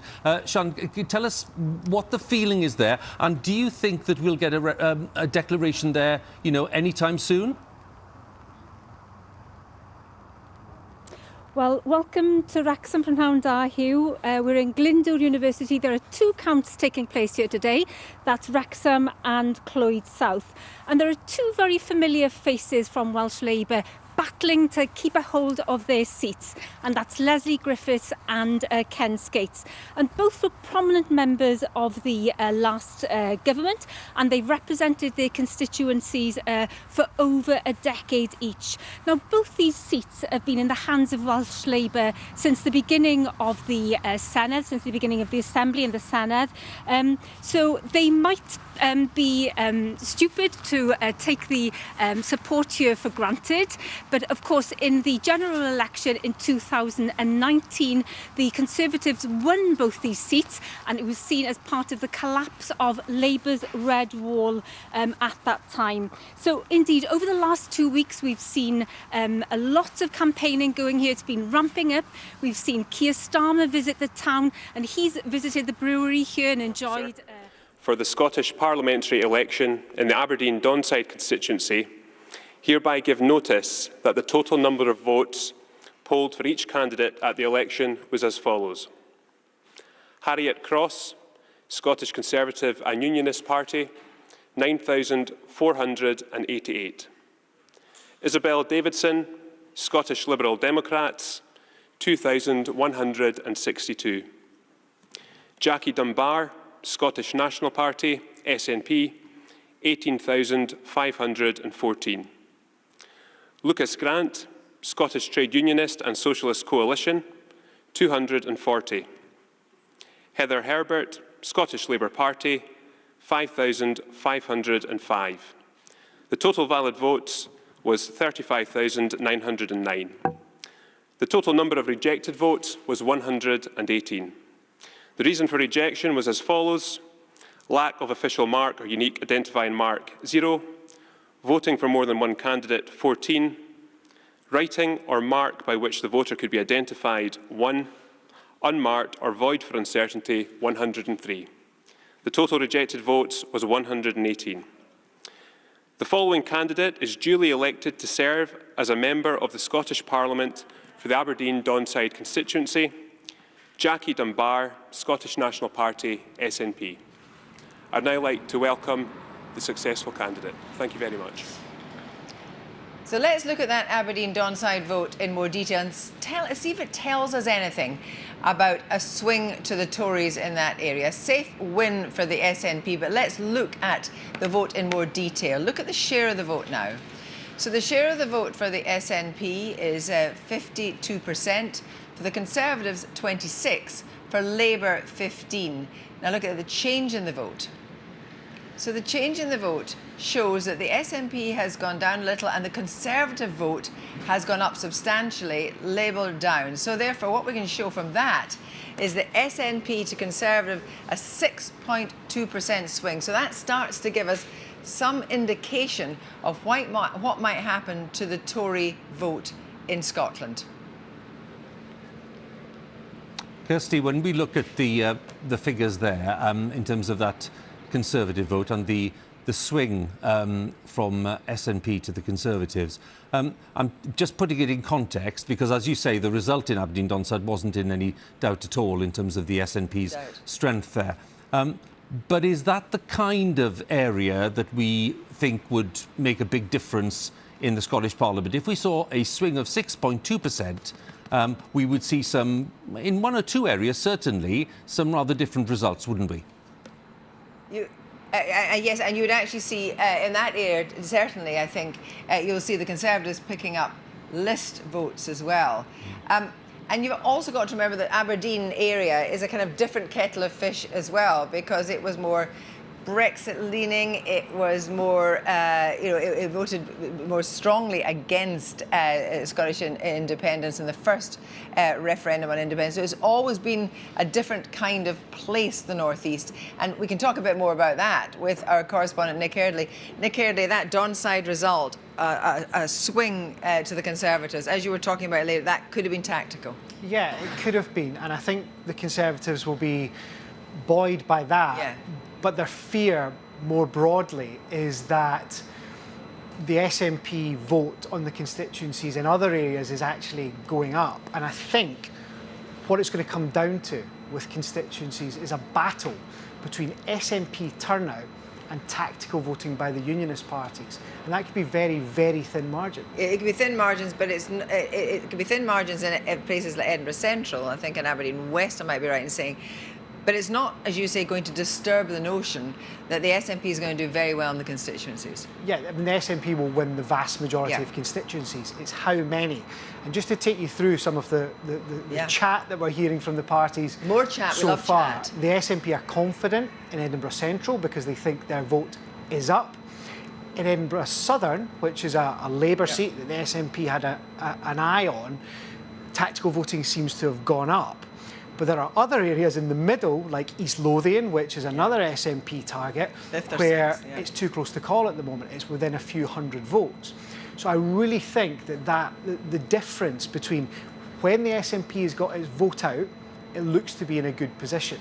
When the unionist parties seem to have agreed that there was one candidate who was most likely to win, they're doing okay. But I spoke to one senior Tory in the last hour who told me that they're really worried that the SNP are heading for a landslide on the constituency. And that is interesting. And just to pick up on Edinburgh Central for a moment, because just to put that in terms of personalities, Ruth Davison would have been a much more formidable opponent had she stayed in the constituency. As we now know, she's taken the King's Shilling and she's going to the House of Lords, something that Nicola Sturgeon never forgets to inform Parliament every time the two of them are there together. But the person who'll be coming in, if that's the case, Angus Robertson, was a key figure. He was the leader at Westminster. He'll be a key figure and will probably go straight into a job. And actually will be a probably very key ally of Nicola Sturgeon's and someone actually to move the party forward, perhaps. I think that's right. And he's somebody that has been linked with a potential future leadership bid. And there's a lot of talk about him getting Mike Russell's old job as the Constitution Secretary in the Scottish Cabinet. In these difficult times ahead. Yes, absolutely. And you know, that will be a good result for the SNP. But what we're going to watch out for this afternoon, because we're about to get this drip feed of constituencies coming in, if there's 2 or 3 seats which the SNP didn't hold before that they can start to take over the next few hours, in the words of one senior SNP strategist I was just speaking to, the majority may well be on.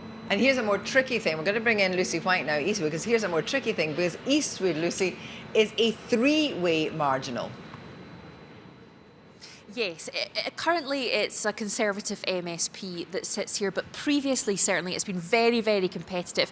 Back at the last time of asking for this election in 2016, it was a 3-horse race. Labour, the Conservatives, SNP, all polling above 30%. Now the current MSP, the Conservative MSP, is Jackson Carlaw, a bit of recognition there. He was the leader of the Scottish Conservatives for a time last year. Now he's hoping that his long relationship relationship with the area will get him over the edge this time around. Now, the current MP for the area, for the equivalent Westminster seat, is an SNP MP, and they'll be hoping, just like Nick was saying, that they could take this seat, potentially returning the first SNP MSP for this area, and that really could start to change the picture across Scotland for who has the balance of power. Lucy, of course, it's a very affluent area, and I wonder there if we might see that coalescing of the union vote around the Conservative candidate, and of course that is Jackson Carlaw, former leader, rather than the Labour vote holding up. Yes, potentially. Look, we're still a long way from a declaration here. We're thinking that might be about 4 p.m. We don't have any turnout officially yet, but we do know that it's high, and traditionally it's high in this area. It was about 60% at the last time of asking in 2016. At the moment, everybody's being very cautious that I speak to. It looks like I'm in an empty hall here. That's because I am. Because of COVID rules, we're not allowed in to film where they're doing the counting, but that's happening on either side of me at the moment. So when we go to speak to people and see how they're feeling about it, cautious optimism, I have to say, at the moment for the Conservatives, but certainly this has been a key target for the SNP. We'll have to wait and see what happens later this afternoon. Thank you very much indeed. And it is number 8 on the SNP's target list. Thanks, Lucy. Thanks indeed. Let's pick up again then. So we saw that result from Orkney, and we saw that swing of some 6.2%, I think it was, from the SNP to the Conservatives. Let's bring in Sir John Curtice again. John, that swing, what did you make of it, and what could that mean if we saw it replicated? Well, I think we need to have a bit of a health warning about both of the constituency results that have come in so far. Orkney, of course, is unusual in being the one part of Britain, along with the Shetlands, that has been Liberal Democrat for virtually the whole of the post-Second World War period. Aberdeen Donsided, meanwhile, I mean, that result at first glance is indeed disappointing for the Conservatives, the SNP. The SNP down by 4 points, the Conservatives up by 8. But there are two reasons for not necessarily wanting to extrapolate from here. First of all, it's the constituency, the former constituency of Mark MacDonald, who had to resign as a SNP minister and was then thrown out of the party because of indiscretions. And secondly, this is a relatively pro-Leave part of Scotland. Yes, we're back to the Brexit divide again. 47% vote estimated in the 2016 referendum, which by Scottish standards is high. And one of the things that we know about the character of the Conservative vote is that it's become much more pro-Leave in Scotland since 2016 in much the same way as it has in England. So if I were to think of anywhere where I think the Conservative vote would be going up, then frankly, this is one of the kinds of constituencies. And this might be true in general of the northeast of Scotland. So I think for the moment, to be honest, we don't have that much of a clue as to exactly where we're going in the wake of these two results. So can I just extend that then, John, the Conservative and the pro-Leave element to Wales and to the northeast of Wales? We were chatting to my colleague Sian Elin David in Wrexham, and she was explaining a little bit about that region for us. Is that the same calculation for you? Yes, there are indeed a number of crucial marginal constituencies that Labour are trying to defend that are in that corner of Wales, Vale of Clwyd, etc. And one would anticipate, certainly given what we saw happen in 2019, that the Labour Party will find it relatively difficult to hold on these constituencies. And indeed in general in Wales, but certainly in this kind of area. Again, listen to what we've been saying about England. Large UKIP vote in 2016. John, I'm just going to interrupt. I'm very sorry. We're getting a declaration. I think it's from Montgomeryshire. Mae'n dod, nawr. I think they're ready. Mae cyhoeddiad Maldwyn yn barod. I think this is Montgomery, actually. Yes, it is. I heard Maldwyn there, so that's Welsh for Montgomery. Etholaethol yn yr etholiad am aelod dros etholaeth Sir Drefaldwyn o Senedd Cymru. Yeah, Montgomeryshire. Drwy hyn yn hysbysu bod nifer y pleidleisiau a gofnodwyd i bob ymgeisydd fel y ganlyn. As the constituency returning officer for the election of a member for the Montgomeryshire constituency of Senedd Cymru, I do hereby declare that the number of votes recorded for each candidate is as follows. Alison Elizabeth Alexander, Welsh Liberal Democrats, put recovery first. Democratiaid Rhyddfrydol Cymru, adfywio i'r blaenoriaeth. 4,207. 4,207. Kate Dewden, Welsh Labour, Llafur Cymru, 3,576. 3,576. Gwyn Wigley Evans, Gwlad the Welsh Independence Party, Gwlad Plaid Annibyniaeth Cymru, 157. 157. Russell Ian George, Welsh Conservative Party candidate, ymgeisydd Plaid Geidwadol Cymru, 12,013. 12,013. Oliver Lewis, Reform UK, 549. 549. Elwyn Graham Vaughan, Plaid Cymru, the Party of Wales, 4,485. 4,485. Ac yr wyf drwy hyn yn datgan bod Ian Russell George wedi ei ethol ar gyfer y etholaeth hon. Cyfanswm nifer y pleidleisio a gafodd... So we're having the figures just confirmed by the returning officer in Bilthwells, that's Llanelwydd, and I'm intrigued by this result. Look at this Conservative vote. This, by the way, has been a Conservative seat in the Welsh Senedd since 2011. But before that, it was a Lib Dem seat for 3 or 4 sessions, I think. So it's been strong Lib Dem territory. At Westminster as well, by the way, at one stage. So let's look at that. Conservative, Russell George, 12,013. Elwyn Vaughan in second place for Plaid Cymru, on 4,485, and the Lib Dems in third place, Alison Alexander on 4,207, Labour in fourth on 3,500, and that's our first Welsh result in. What I want to do is look at the share very quickly, if I can. 48% to the Conservatives, 18 to Plaid Cymru, 17 to the Lib Dems and 14 to Labour. Now, I think this will confirm when we see the difference that the Tories have put on 6%. Plaid have done well here to put on 8%. That'll be good news to Adam Price and his party. The Lib Dems, a sharp fall to 11% in what was a stronghold for them at one point. And Labour also up 8%, and that may be the Mark Drakeford effect. We can talk about that. What is the swing? Well, the swing is Conservative to Plaid Cymru, reflecting, of course, the fact that Plaid went up 8% in that seat. So our first result in. Ione Wells is my colleague keeping an eye on all of these results in Cardiff. What did you make of that, Ione? A very strong Conservative performance there. That's right, Huw. Really interesting to see that the Conservatives are making ground in Montgomeryshire. I don't think it comes as a big surprise that they've won it. It was a pretty safe seat over the last few years. They have been expecting a bit of increased support there. So interesting to note that their support has been building, and it will be encouraging for them. Although, obviously, what the Conservatives are really hoping in this election is to try and make gains from Labour. So a question will be, is this enough of a sign to suggest that they may be on course to win further seats in some of those more marginal seats, particularly some of those further north in the northeast, or is this just a sign that they are making gains but actually potentially not enough to clinch it in other areas? Well, I'm just wondering now, if we see that kind of boost in the Conservative vote, and I'm assuming obviously that UKIP and the Brexit Party in the past having done quite well in areas like this, some of that will have gone back to the Conservatives in this instance. As we look again towards some of those seats where the battle is different, it's not to do with Conservatives and Plaid Cymru or the Lib Dems in this sense. It's to do with Conservatives and Labour, who are up 8% in this seat.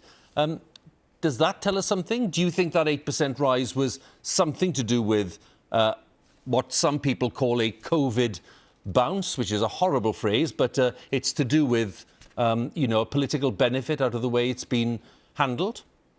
That's right. I think Labour's increase of the vote share is really interesting here. I mean, Labour, as we've discussed, has seen a big kind of bounce in their support in this campaign. Their leader, Mark Drakeford, has had his profile kind of massively boosted by the pandemic because he's been really kind of at the forefront of a lot of the COVID coverage. He's obviously been leading TV conferences on the handling of the pandemic. Polls have repeatedly suggested higher support for his handling of the pandemic in Wales compared to Boris Johnson's handling of the pandemic in London. So it's definitely interesting to note that Labour have been gaining ground in places like Montgomeryshire that weren't really ever on the radar for them. You know, this has very much been a sort of previously a race between the Conservatives and the Liberal Democrats. But interestingly to note here that Plaid Cymru have overtaken the Liberal Democrats. That's something that won't be particularly heartening for them. They're fighting a kind of very local battle in this election, really to hold on to their only seat that they've been defending in this election, which is Brecon and Radnorshire. The fact that they've slipped to third place in somewhere like Montgomeryshire won't be a particularly positive sign for them either. That's exactly what I was going to raise next, Ione, actually, which is that Brecon and Radnor seat, not a million miles away from Montgomeryshire, as we know. And I'm just thinking, well, you know, what will the Lib Dems there be thinking now, given what they've seen in Montgomeryshire, given their previous strength there? What do you think are their chances of holding on to Brecon and Radnor? As you say, their only seat in the Senedd last time. That's right. I mean, I think this result will definitely have made them nervous because it's an increase of the Conservative share, it's a decrease of their share. And obviously those two parties are in direct competition in Brecon and Radnorshire. So I think this will certainly worry the Liberal Democrats in terms of holding on to that seat in Brecon and Radnorshire. But remember that, of course, the way that the Welsh election system works means that if they were to lose that constituency seat in Brecon and Radnorshire but still pick up a significant share of the vote in that area, then they may be in for a chance of compensating that by picking up a seat on the regional list in Mid and West Wales. Their leader, Jane Dodds, is standing there, so it could be that she manages to pick up a seat if they do lose Brecon and Radnorshire. But certainly I think the Montgomeryshire result won't be particularly heartening for them. And interestingly to note, they have been a bit quiet today. You know, obviously it's very early days. It's hard to call anything yet, but, you know, we're already hearing a lot from different parties about how they're feeling. Tends to be that if the parties aren't putting out a huge amount of kind of information about what they're thinking, how they're feeling at the counts, you know, it could be a sign that they are a bit nervous about them. Indeed. Ione, thanks very much. We'll talk to you later. Ione Wells there with some analysis. Ione's in Cardiff, but talking there about Montgomeryshire.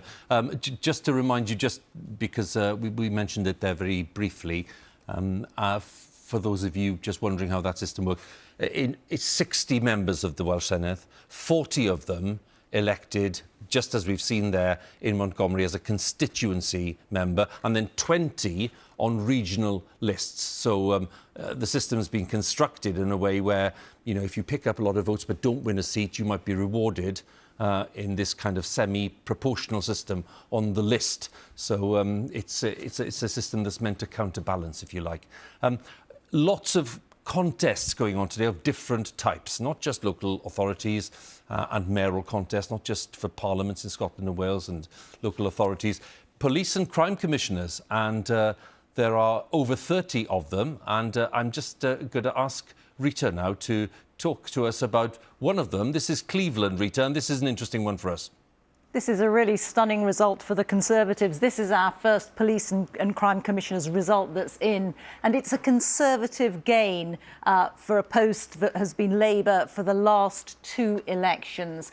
The Conservatives' Steve Turner has won this post with 74,000 votes. It gives him a majority of 34,500, and he has overturned the previous Labour majority of 16,500. So it's a really outstanding gain by the Conservatives. The turnout is really interesting as well. That's a good turnout. Last time it was a turnout of 19.5%. So there's clearly been interest in this contest. Let me take you through some of the figures.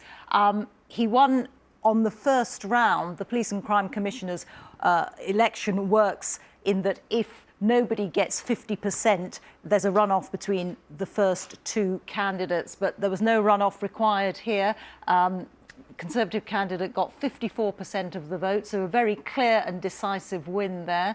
That is the share change, so a whopping great 31% increase in the Conservatives' share of the vote. And I just want to show you the swing from Labour to Conservative of 22%. So, you know, very sobering news for the Labour Party. And again, just remembering where Cleveland is, of course, in the northeast of England, further evidence, if it's needed, of the Labour vote simply not holding up in these elections.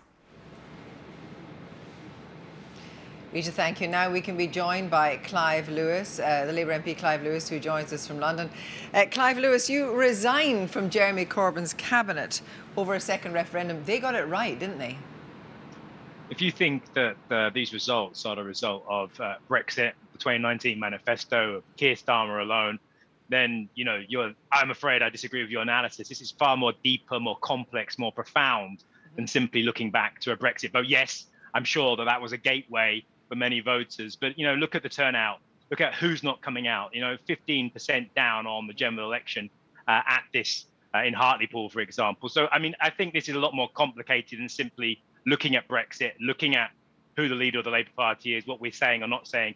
This is a far deeper structural concern that I think myself and many others are beginning to wake up to and are beginning to talk about, which is the fact that the Labour Party that has existed for the last 100 years and the voter base and those who supported it, the electoral coalitions that supported it, are no longer there. They're dissipating. The Tories have politically realigned themselves. Dominic Cummings is on Twitter today boasting about that.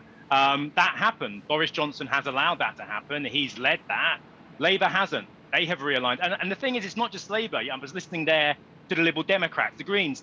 They may make some gains here and there, but I think for everyone in this country who consider themselves progressive, this isn't good news today. Whether you're up or down, the bottom line is we have a almost hegemonic Conservative Party which is dominating politics. It has politically realigned itself post-Brexit, and we are struggling in its wake. And progressives across all political spectrums on the centre-left need to wake up to that and acknowledge that the political voting system that we have in this country overwhelmingly favoured the Tories before. It overwhelmingly now favours them even more. And we have to change our strategies, work together to work out how we stop them. If we don't do that, then these guys are going to be in power for a lot longer.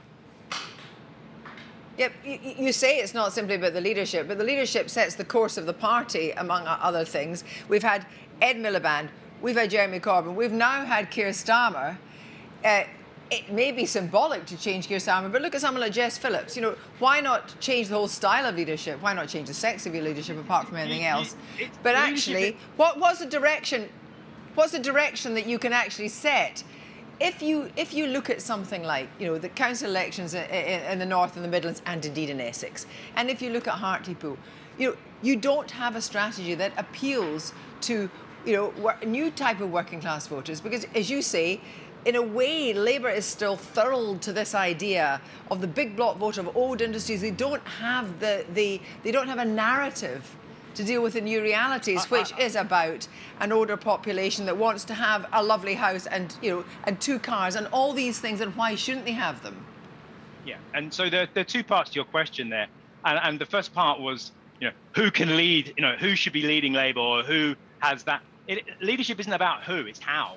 And then you went on to that in your second part, which is how you begin to do this. You know, I don't care what the leader looks like or sounds like. I mean, you know, this whole thing about electability, Boris Johnson should not, on paper, should not be electable, given who he is and how he operates. And yet that's, you know, this definition of electability, this beauty pageant that we in the Labour Party have every time about who this electable, mythical person is. And, you know, look, yes, it is important what you say and how you say it, but also what your strategy is and how you're going to win and how you're going to rebuild in the 21st century. So I agree with you. You know, look, some of this will, you know, the leadership, Keir Starmer, will have to answer some very tough questions about why we are where we are. He can't just simply kick the left and blame 2019. As I said before, this goes back a lot longer. It's a lot more complex than just Brexit or 2019, 2017, even 1997. But we are going to have to think very carefully, very hard about how we're going to build a completely different culture on the centre-left of politics. And that's something that Keir is going to have to kind of think about very hard, very clearly. So I want to ask you about the kind of electoral politics we have in a moment. But given that you'll know what both Len McCluskey said and indeed Lord Adonis, you don't agree then with simply removing Keir Starmer from the equation is going to change anything? Well, not if the beauty pageant then puts someone else in it who carries on as they are.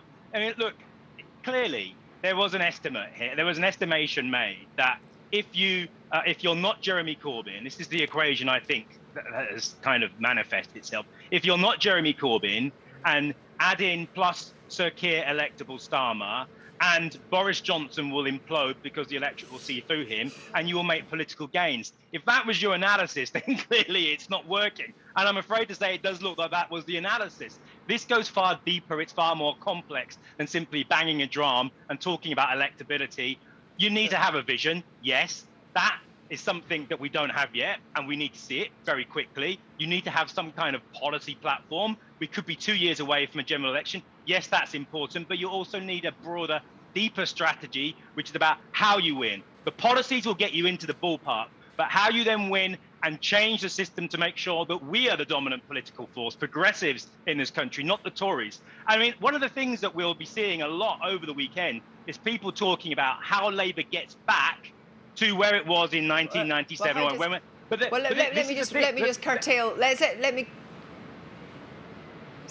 Let me just curtail the question on policy just now, but look at electoral reform. What you seem to be suggesting is that there is an issue with Labour winning on a first-past-the-post system. There always has been, and this is the point I was going to make. One of the things that you'll be doing is how does Labour get back to its winning ways? But if you understand that over the last century... Hello, I'm afraid I'm going to have to interrupt to go straight to Shetland now. I'm sorry, Clive, we're going to Shetland. Mar Ilenas. I, Malcolm Burr, Constituency Returning Officer for the Nehillen and Anir Parliamentary Constituency within the Highlands and Islands region, give notice that the number of votes recorded for each candidate at the said election is as follows. Alan Alistair Seamus, Party Nashanta Nahalapa, Shach Mila, Keherhiad, Lechiad Sakehir, Alan Alistair James, Scottish National Party, SNP, 7,454.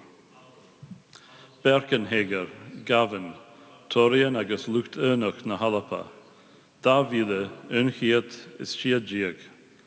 Berkenhager, Gavin, Scottish Conservative and Unionist, 2,116. Frischel, Sean, Party Labarach Nahalapa, Cehir Mille is Trigiag. Fraser, Sean, Scottish Labour Party, 4,013. Macmillan, Canamian. Coichiad, Trifichet Sahungiag. Macavulin, Canamian, 571. Mitchison, Neil, Liberalich de Gemocratoch Nahalapa, Trihiad, Lechiad sa Tri. Mitchison, Neil, Scottish Liberal Democrats, 353. Chai Kecher Giag Mille, Coichiad, Kecher Fichid sa Tri Giag, Paper Voti Achantug. Vote Trifichet sa Tria, Pain Kecher, Imachasachiad. The total number of ballot papers counted was 14,593. The turnout was 66.4%. Chai Kecher Fichid sa Shia, Piper Voti a Yeltug.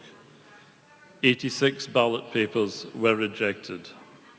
Mushin, Hamia Jaravig, Guvel Alistair Seamus Allen, Erin Hug, Marbel Parliament Nahalapa, Erson Rointai, Nehillen and Anir. And I declare the result from that Nehillen and Anir, which of course is coming to us from Stornoway. The seat the SNP first took in their first victory in 2007. Alistair Allen has been returned for the SNP. But let's look at the all-important share of the vote there. And the SNP on 51%, Labour on 28%, and the Conservatives on 15%. And let's look at the change in that. And just edging it down, the SNP 0.1% down, Labour up 2%, Conservatives again up 3%, and Independents up 4%. So the swing from SNP to Labour is 1.4%. So that's a SNP to Labour there, but that's a very safe victory for the SNP in Nahill and Lar. Well, again, Kirsty, we're talking about constituencies with a very particular kind of character, and I'm just thinking that to make a more kind of stable judgment as to what the likely outcome will be at the end of the day when 129 seats are filled in the Scottish Parliament, we'll have to see not just that seat we saw in Aberdeen earlier, but we'll need to see what's going on in parts of Edinburgh and Glasgow as well, just to see where the balance of votes is. And of course the battle royal when it comes, which will be between Anna Sarwar for Labour and Nicola Sturgeon for the SNP. So that'll give us some signal, won't it, as to which way the forces are flowing.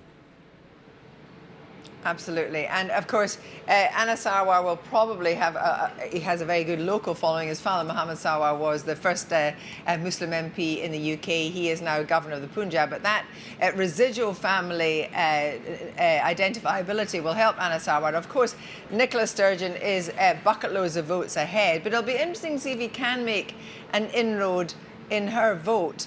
And actually, that would be a good story for Anna Sarwar as a leader versus the kind of things we're talking about this morning about Keir Starmer.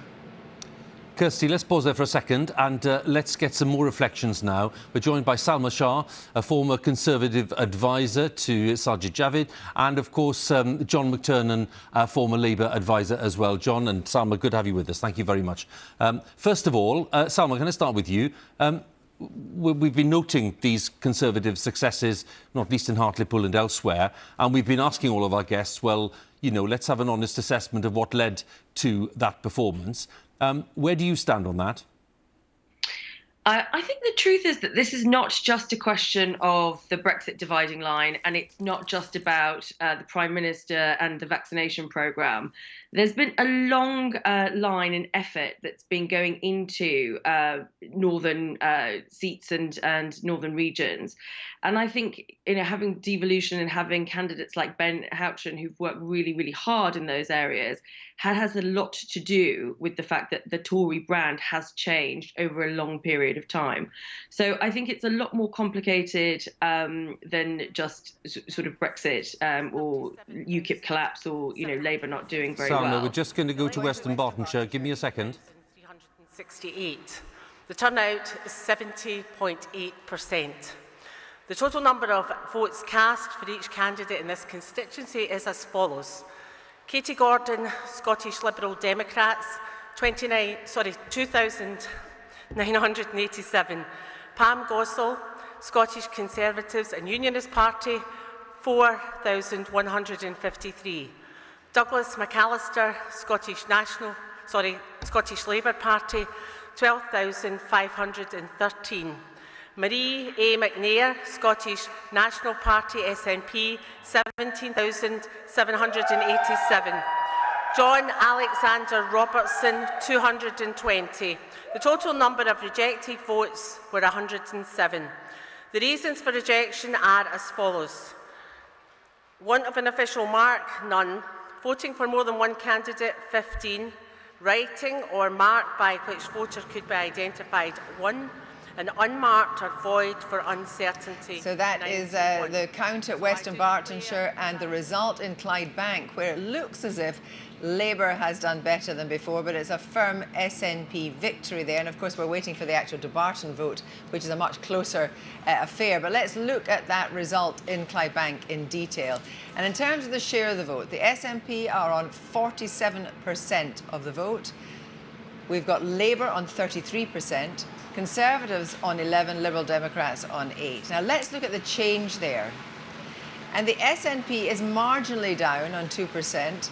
Labour is very well up. It's a really interesting result for Labour. Conservatives down 7%. But the important thing to look at there is that it's a good result for Labour, and the swing to Labour is 5.8%. So Labour will take heart from that in what was for many, many, many decades an absolutely cast iron Labour constituency. Kirsty, thank you. We're just actually in a good position to pick up on that result because Salma and John are still with us. John, can I start with you this time, with apologies to Salma for cutting you off just a short while ago. But John, Labour in Scotland, what's your reading of things at this very early stage? And would you see that swing, for example, from the SNP to Labour in Clydebank as signalling something bigger, or where are you? Look, it feels to me as though the impact of Anas Sarwar, the new leader, on Labour's fortunes has been good. It's been positive.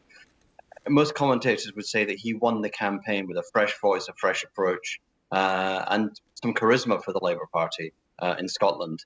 His challenge was always to be second, to supplant the Tory Party, and start to build something for the future. And he had a Biden-esque quality at times. He was always about healing. Not trying to divide the country on the basis of a potential referendum, the past referendum, but always about building for the future. And I think standing on those issues of recovery, building back, jobs, growth, productivity, those are not just good themes for Labour in Scotland. They're going to be the essential central themes for Keir Starmer and his team for the next few years too in the UK, because the only question in British politics, once the pandemic is fully under control and managed, the only question is growth. The only question is productivity. Otherwise, we'll have declining public services and declining living standards. John, can I just mention to you the note I've just had from John Curtice here, who's looking at these figures. He says this is talking about Clydebank. This is the first Central Belt constituency to declare, albeit a safe SNP one, he says. Now, the SNP will be worried about the fact that Labour's vote is up by as much as 10 points, while their own is down by 2. And there is as much as a 7-point drop in the Conservative vote, which may be a sign of tactical voting in favour of the second-place Labour candidate. Now, again, that pattern of voting might cause some indigestion in SNP headquarters. Look, I think it might well do. I think the SNP made a strategic error when they allowed themselves to go, if we get a majority, then we will have a mandate for a referendum. A referendum is a choice for the Westminster Parliament, because that's where the powers are reserved. But to set themselves a high bar when they were, polling high because of the COVID effect and because of the effect of government managing in Scotland, setting themselves that high bar, they may well fall below it. And I think if I was in SNP HQ at the moment, I'd be worrying that we were not going to meet the target we set. And it will give Boris Johnson a very easy riposte when he pushes back on the demands for a second referendum. But I think for Labour it was always going to be a long haul to recover from the 2015 defeats in Westminster seat and the subsequent defeats in the Scottish Parliament. This is the beginning of turning the corner, but it's this is a long haul, because Scottish politics, like UK politics, was really reframed by the impact of the referendum. In Scotland, it was independence. In England, it's the Brexit referendum. Once you lose your traditional voters, once they shift, when they shift once, they're unmoored and they're available for other people. I think this flux that we're in, every Scottish election has a new story in it. Every Scottish vote since 2014 has had a new story in it. So I think we're seeing another twist in the tail. John, it's Kirsty here in Edinburgh. If I can take your eyes south to England at the moment, you're saying that it is actually a kind of optimistic sign for Anas Sarwar, but of course there's nothing of the case at all. Keir Starmer, I don't know if you heard earlier Lord Adonis and indeed Clive Lewis. Is it the strategy that's missing? Is it the strategy that is problematic? Sorry, we've got an absolute deluge behind us, but where is the problem? Is it simply about changing leaders? Is it simply about reshuffling your cabinet? What is it? Andrew Adonis, Lord Adonis, a good friend of mine. What he said is not just unhelpful, it's wrong. Now is not the time to change the leader. The pandemic has put British politics into the deep freeze. We won't really know what real politics are like until we come out of the other side of it. Hartlepool, yes, a very, very bad vote for Labour, very bad. The last act of the 2019 election and the realignment then, not the first act of the 2024 election. Things will become clear towards the end of the year what the real fallout economically is, where the unemployment is. And the thing is, we have had, since 2010, consistent Tory governments. One of the tricks of Boris Johnson, which is well achieved, and Labour need to understand this, is to persuade the country it's a new government. And definitely, the Boris Johnson party is not the Tory party. But the economic record of the Boris Johnson party is pretty poor. The growth rates in Britain and the productivity in Britain they're what will drive future prosperity, future spending. So I think the issue, the battle about the economic future, and that's where I think someone like, Keir Starmer and Annalise Dodds... John, I'm just going to stop you for a second. I'm really sorry, but just let's have a look at these images, because Prime Minister Boris Johnson is visiting Hartlepool, and there he is with the new Conservative MP, Jill Mortimer, who's the newly elected MP for Hartlepool, the first woman to represent the Hartlepool constituency, which was formed in 1974, though the older constituency of Hartlepools existed before that, after the Second World War. She's also the first Conservative to represent this constituency. And this is Mr Johnson, who's turned up. He was in Coventry just a short while ago. We saw him there. A cameraman now having a rapid trot around the path, and will turn around probably to see Mr Johnson coming back. So I'm just keeping a little eye on it, and I think that the Prime Minister may well say something when he approaches the camera. Let's have a look now. Yes, there they are. So they're just chatting and having the traditional congratulatory walk, but they'll both be very well aware of the symbolic significance of this by-election, not only because, of course, it's a win for them, but because of what it says. And let's see what the Prime Minister's saying. Very, very good. Very, very good. Well, listen, I just wanted to say a massive thank you to, first of all, to the people of Hartlepool for placing their confidence in us, in the Conservatives. I want to congratulate Jill on a fantastic campaign. I think that she's been a wonderful candidate and fought very, very hard for every vote, and I think she'll be a wonderful MP. And for me, what this means is that I think that it's a mandate for us to continue to deliver, for not just for the people of Hartlepool, not just for the people of the North East, but across the whole of the country. And I think if there's a lesson out of this whole election campaign, the whole local election campaign across the whole of the UK, it's that the public want politicians to get on with focusing on their needs and their priorities. So coming through the pandemic and making sure that we then build back better, and you can see some of the evidence of economic confidence that the Bank of England's been talking about, the prospect of a really strong rebound in the second half of the year. I think people want us to focus on that. And I think that here in Hartlepool, clearly people were... this is a place that voted for Brexit, and we got Brexit done. And then we're able to do other things, thanks to that. And it's thanks to... Sorry, I'm just going on. Complete this point if I can. It's thanks to Brexit that we've actually been able to go ahead with the free port in the whole of Teesside, do things like take back control of our borders, so we're able to deal with things like the European Super League, and of course we're able to do things a bit differently when it's come to the vaccine rollout that's been so important, and able to deliver that faster than other European countries. So it's about delivery, it's about getting on, and I think that's the mandate that the people have given us. And anyway, congratulations, Jill. Thank you. Great. Well, I'm sorry to go on. Sorry to go on so long. Go on, Beth. Is that all right? Yes, go on. You said that at the weekend a win here was, to quote you, a massive, massive challenge. But was it really, given that Labour held this seat in 2019 because of a massive Brexit Party vote? 25% of constituents here voted for the Brexit Party, and those 10,000 voters have come to you. You've picked them up. So isn't it really about Brexit rather than about you?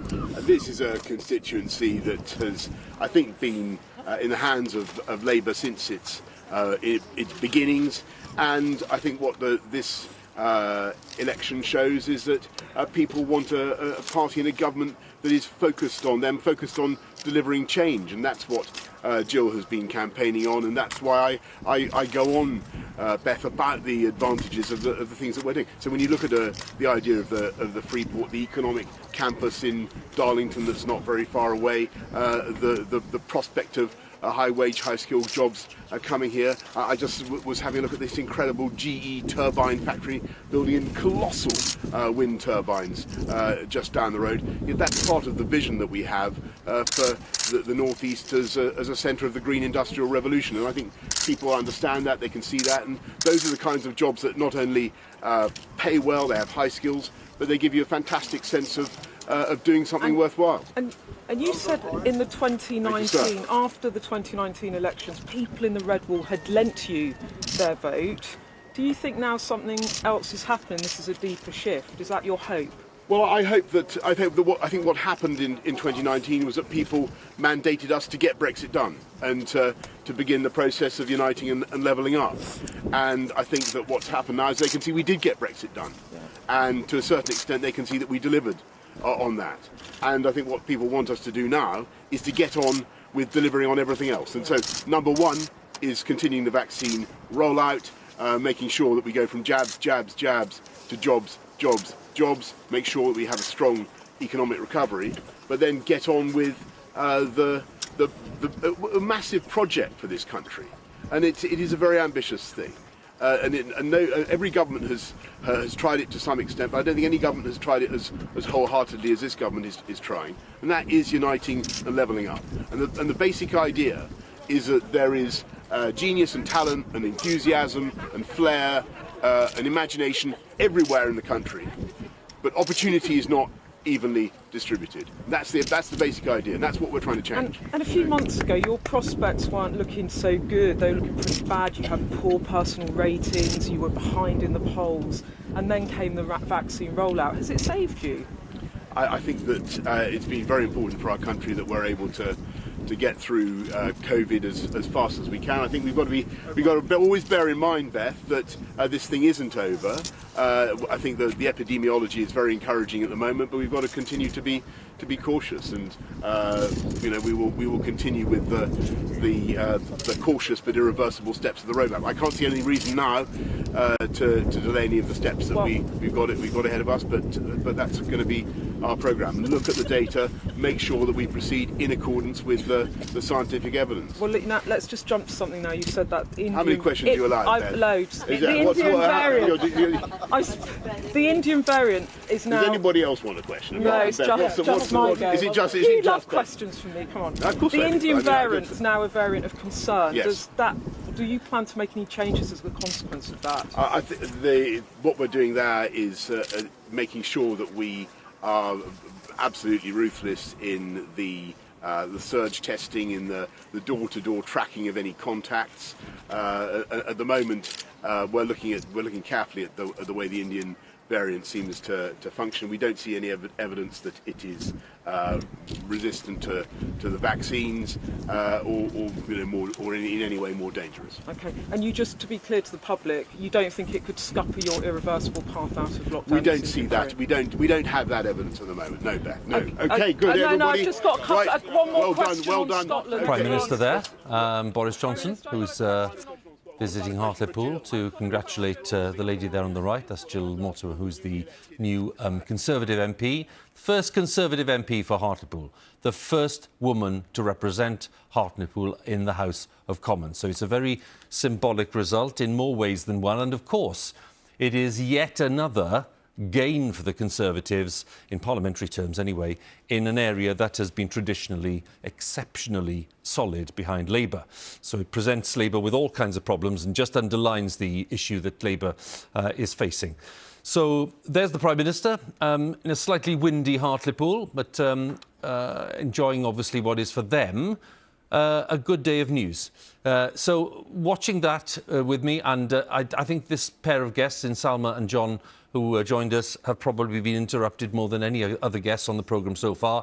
So I'm apologising beforehand. So just let's bring Salma back in. And I just ask you, what you made of the Prime Minister's message there, Salma?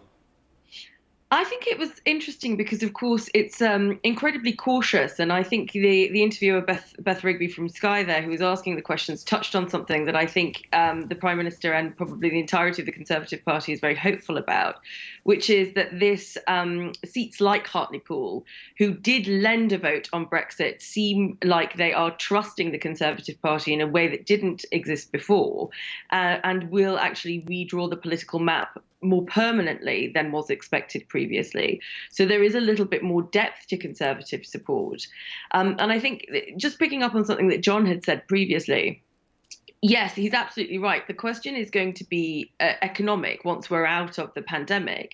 But given a Conservative Chancellor's reaction and interventionist position when the pandemic came around, it feels like that this is going to be a deeper shift in the Conservative Party as well.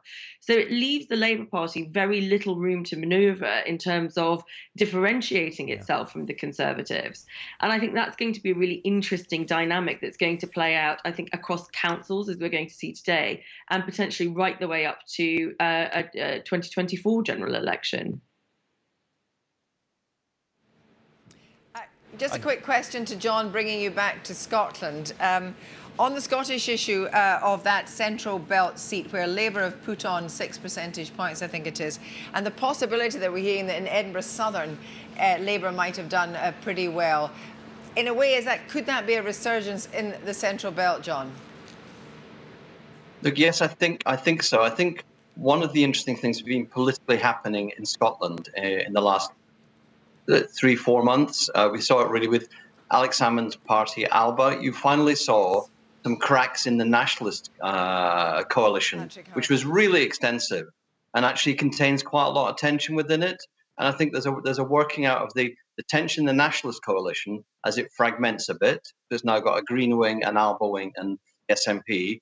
And the unionist vote appears to be voting tactically, so you're actually unifying behind a candidate who could win, and you've got a sense that actually Labour has got a generation coming through of strong campaigners. Because Daniel Johnson in Edinburgh Southern is a very powerful campaigner. He's been a very effective parliamentarian, and it looks as though that style and substance in Labour's candidates really matters.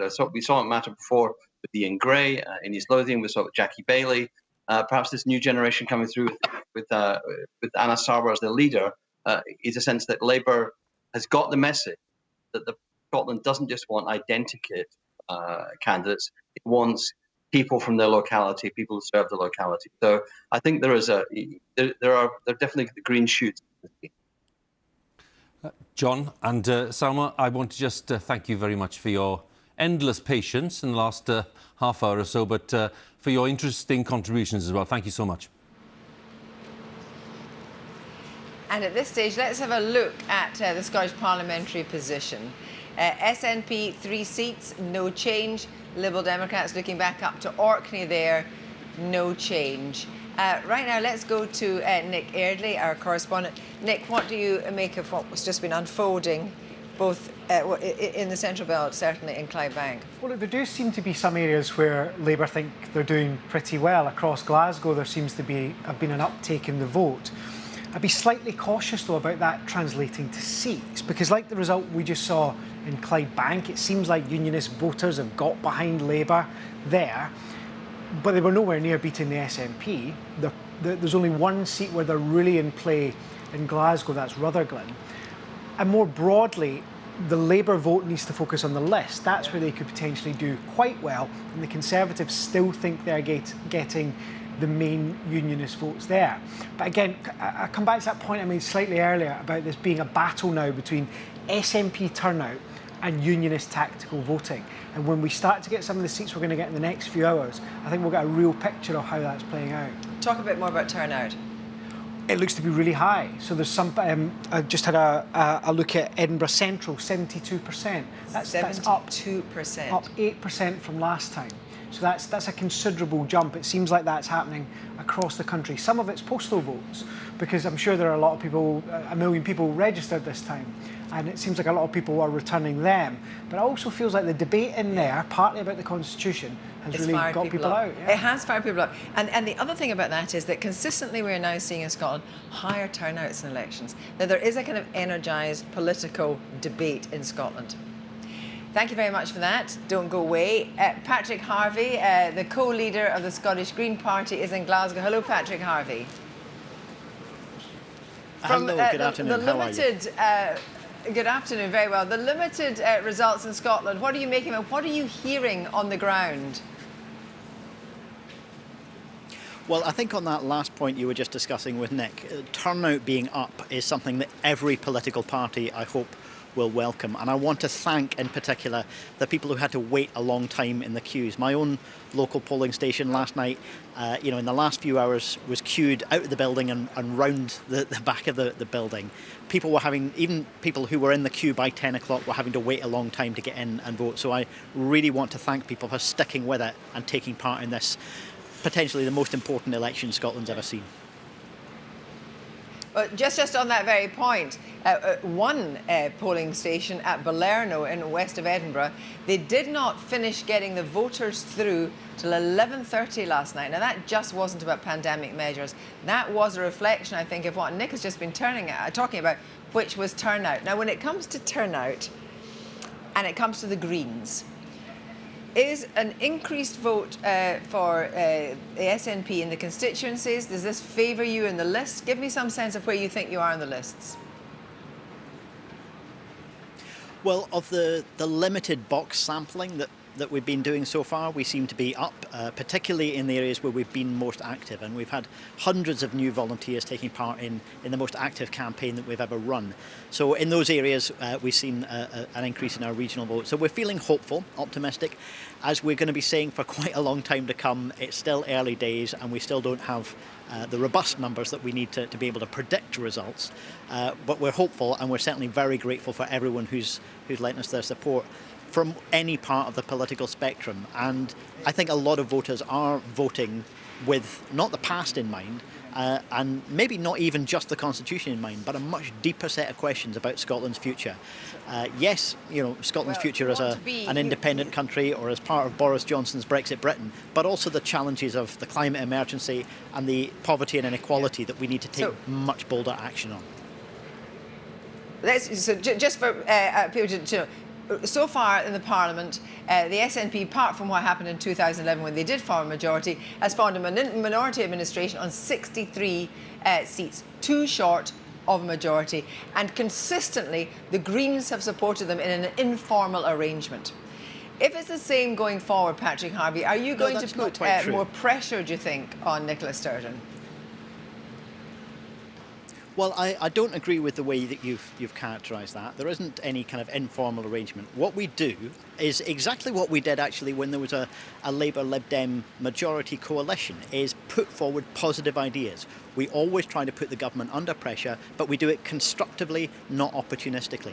And I think if more political parties in opposition did that in relation to a minority government, they'd actually find they get a lot more done. That's why Scotland has a fairer tax system than the rest of the UK.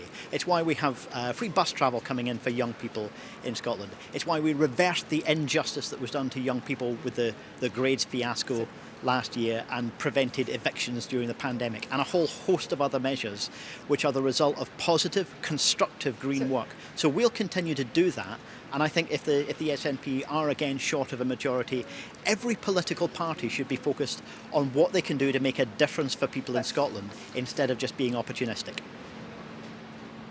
But you would say that what they can do for people in Scotland might also align with being opportunistic, because, of course, the SNP's position would be, in terms of the recovery and the economy, would be one where they did still go ahead with licences and so forth in the North Sea, where you've been absolutely clear about this in your manifesto. No more new licences in the North Sea, the end for fossil fuels. Now, in the economic recovery, climate emergency cuts across the Constitution. Sorry, I lost you for a second there. Yes, well, what I was simply going to say, is that the price you would exact? I'm sorry, we've got an announcement coming here. I think you're asking about the licences in the North Sea again. This, of course, is a reserved issue.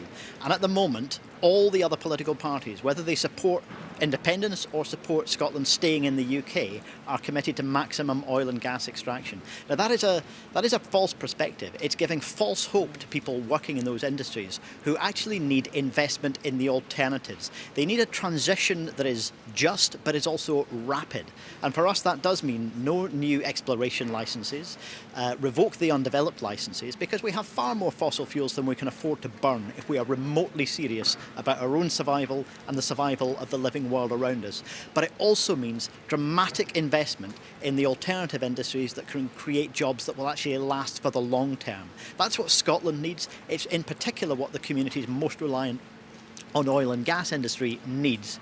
And at the moment, it's only the Greens that are saying this. So this one really cuts across the constitutional debate. And if Scotland becomes independent in the future, I think it's very clearly going to require change. But I only wish that some of the UK parties who support Scotland staying in the UK were even willing to address and acknowledge the urgency of this crisis.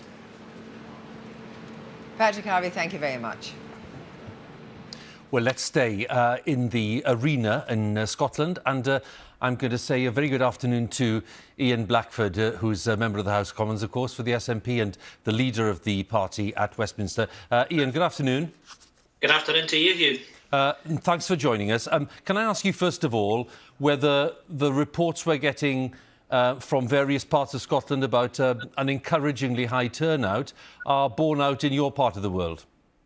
Yes, I think we're getting reports from right across Scotland that there's been a high turnout, and I think we're all pleased to see that, Huw. We want to see the maximum number of people participating in our democracy, and of course the franchise has been extended. Let's not forget that too. So 16 and 17-year-olds voting, that has been the case in a number of elections in Scotland, asylum seekers for the first time, and we all want a participative democracy. We all want the maximum number of people to participate in that. It is the right of every citizen to determine who should be sent into elected office. So this is something to celebrate, because there certainly were concerns going into the election that the pandemic, the fact that people weren't going to be campaigning in the same way, may have made it difficult to encourage people to come out to the vote, and that's been seen to be something that was a false concern. There's been a long debate, Ian, already on the programme about the factors behind the voting, and of course in Scotland, with its particular circumstances and questions about the constitutional future of the country, there is an added layer of significance to that debate as well. Where we've been talking in Hartlepool about the COVID factor, about how that's been handled, about the Brexit factor, which clearly was significant in Scotland given that Scotland voted to remain, how have those mixed in this debate? Oh, there have been really significant factors, and I think really for us, what we've sought to do is talk about the leadership that the government in Edinburgh has given, the role of the First Minister in leading us through the COVID crisis over the course of the last 13, 14 months now, and making sure that we've got a government that has a plan for recovery into the next period, about trying to take people with us, and making sure in our programme, in particular our programme for the first 100 days, that we're investing in our communities, we're investing in growing the economy, that we're supporting our frontline workers, our health workers in particular, with a pay rise, and really planning for that future. And I think, Huw, in amongst all of this, and of course there has been a debate about the constitutional question, and we want Scotland to, or people in Scotland, to have a right to have a say in their future. But what we've made clear through the course of this election campaign, that we deal with the COVID emergency first. And when it's safe to do so, and over the course of the lifetime of the Parliament, that it's right that the people in Scotland have that decision on their future. And what we want to see, and I'm listening very carefully to a lot of the things that Patrick Harvey was saying, and actually there's much I would agree with him on it, it is that debate about what kind of recovery, how we invest in jobs, how we invest in our communities, the type of society that people want to live in. And that's a debate for everybody, not just those Ian, of us I'm that just stopping you for a second. I'll be back. Let's go to Perthshire North. I, Barbara Renton, Returning Officer for the Perthshire North constituency of the Scottish Parliament, do hereby give notice that the votes cast for each candidate at the said election is as follows. Peter Anthony Barrett, Scottish Liberal Democrats, 1,802. Murdo Fraser, Scottish Conservative and Unionist Party, 15,807. Don Marshall, Scottish Family Party, 334. Ryan Smart, Scottish Labour Party, 2,324.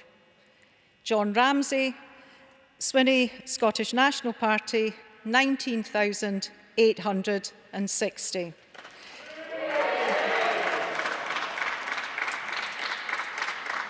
The number of ballot papers rejected was as follows: want of an official mark, 0. Voting for more candidates than voter was entitled to, 9. Writing or mark so by that which is the voter result could be there in identified. Perthshire North, and a safe return for John Swinney, Deputy First Minister. And the Tory there, Murdo Fraser, is the Tories' Finance Minister. So let's now look at the share of the vote and the change. Let's look at the change in that vote. So then looking at the change, you can see that the SNP have put on a percentage point, the Conservatives are down, and Labour is down 2%. So on the swing, we can see Conservative to SNP 0.1%, a teeny swing towards the SNP. Well, that's another one for us in the bag. And what for you was notable there, Kirsty, in Perthshire North? Well, notable there in Perthshire North was that Murdo Fraser did not make any inroads in the SNP vote there. There was no coalescence around the Conservatives in terms of being the pro-union party. That in fact there was absolutely literally no change in the vote, and that essentially is bucking the trend of what's been happening in the limited results that we've had so far. And turnout was up again, as we were mentioning then, talking to Ian Blackford, who we lost because we went to that, so apologies to him, but thanks to him for joining us. Kirsty, have a look at these pictures, because you know we were looking at Boris Johnson in Hartlepool earlier. Actually, there were two Borises there. Actually, that looks a bit like Trump. But anyway, it was the blimp. I think he's meant to be Boris. It's a giant inflatable Boris, which has been thumbs up all the way, because, of course, thumbs up in Hartlepool for the Tories today, not so much for the other parties. So Boris Johnson happy to stand there, and I'm sure, I'm willing to put a £5 bet on it, that we may get Boris and the inflatable on some front pages tomorrow. I think that's a possibility, yes? Yes, it's a classic political scene, Kirsty. It's a classical political scene, but classically, the person that won the famous victory at Hartlepool, Jill Mortimer, is silent. It's always the way, isn't it? And on these occasions, particularly, she's the woman that won the by-election, but there was no word from her because the stage is all Boris Johnson's. That is what is Boris Johnson's, the idea that is delivered the victory rather than Jill Mortimer. I think we noticed earlier, and I hope we're not being unkind saying this, but because she did speak at the declaration, of course, in fairness, but when the Prime Minister turned up, she was basically nodding agreement in the background as the Prime Minister gave his view on what had led to the victory, which in this instance he said was the policies that he'd been pursuing. Anyway, so just a quick update, Kirsty, on what John Curtice is telling us about the wards in the English local elections. We talked a lot about this earlier. The average swing to the Conservatives in wards fought in 2016 is still 7%, while there is no net swing in wards last fought in 2017. That's the leave and remain element again, as John was saying earlier on. And then he's saying in 2016, 12% in the most pro-leave wards. 2017, 4% swing to the Conservatives in the most pro-leave wards.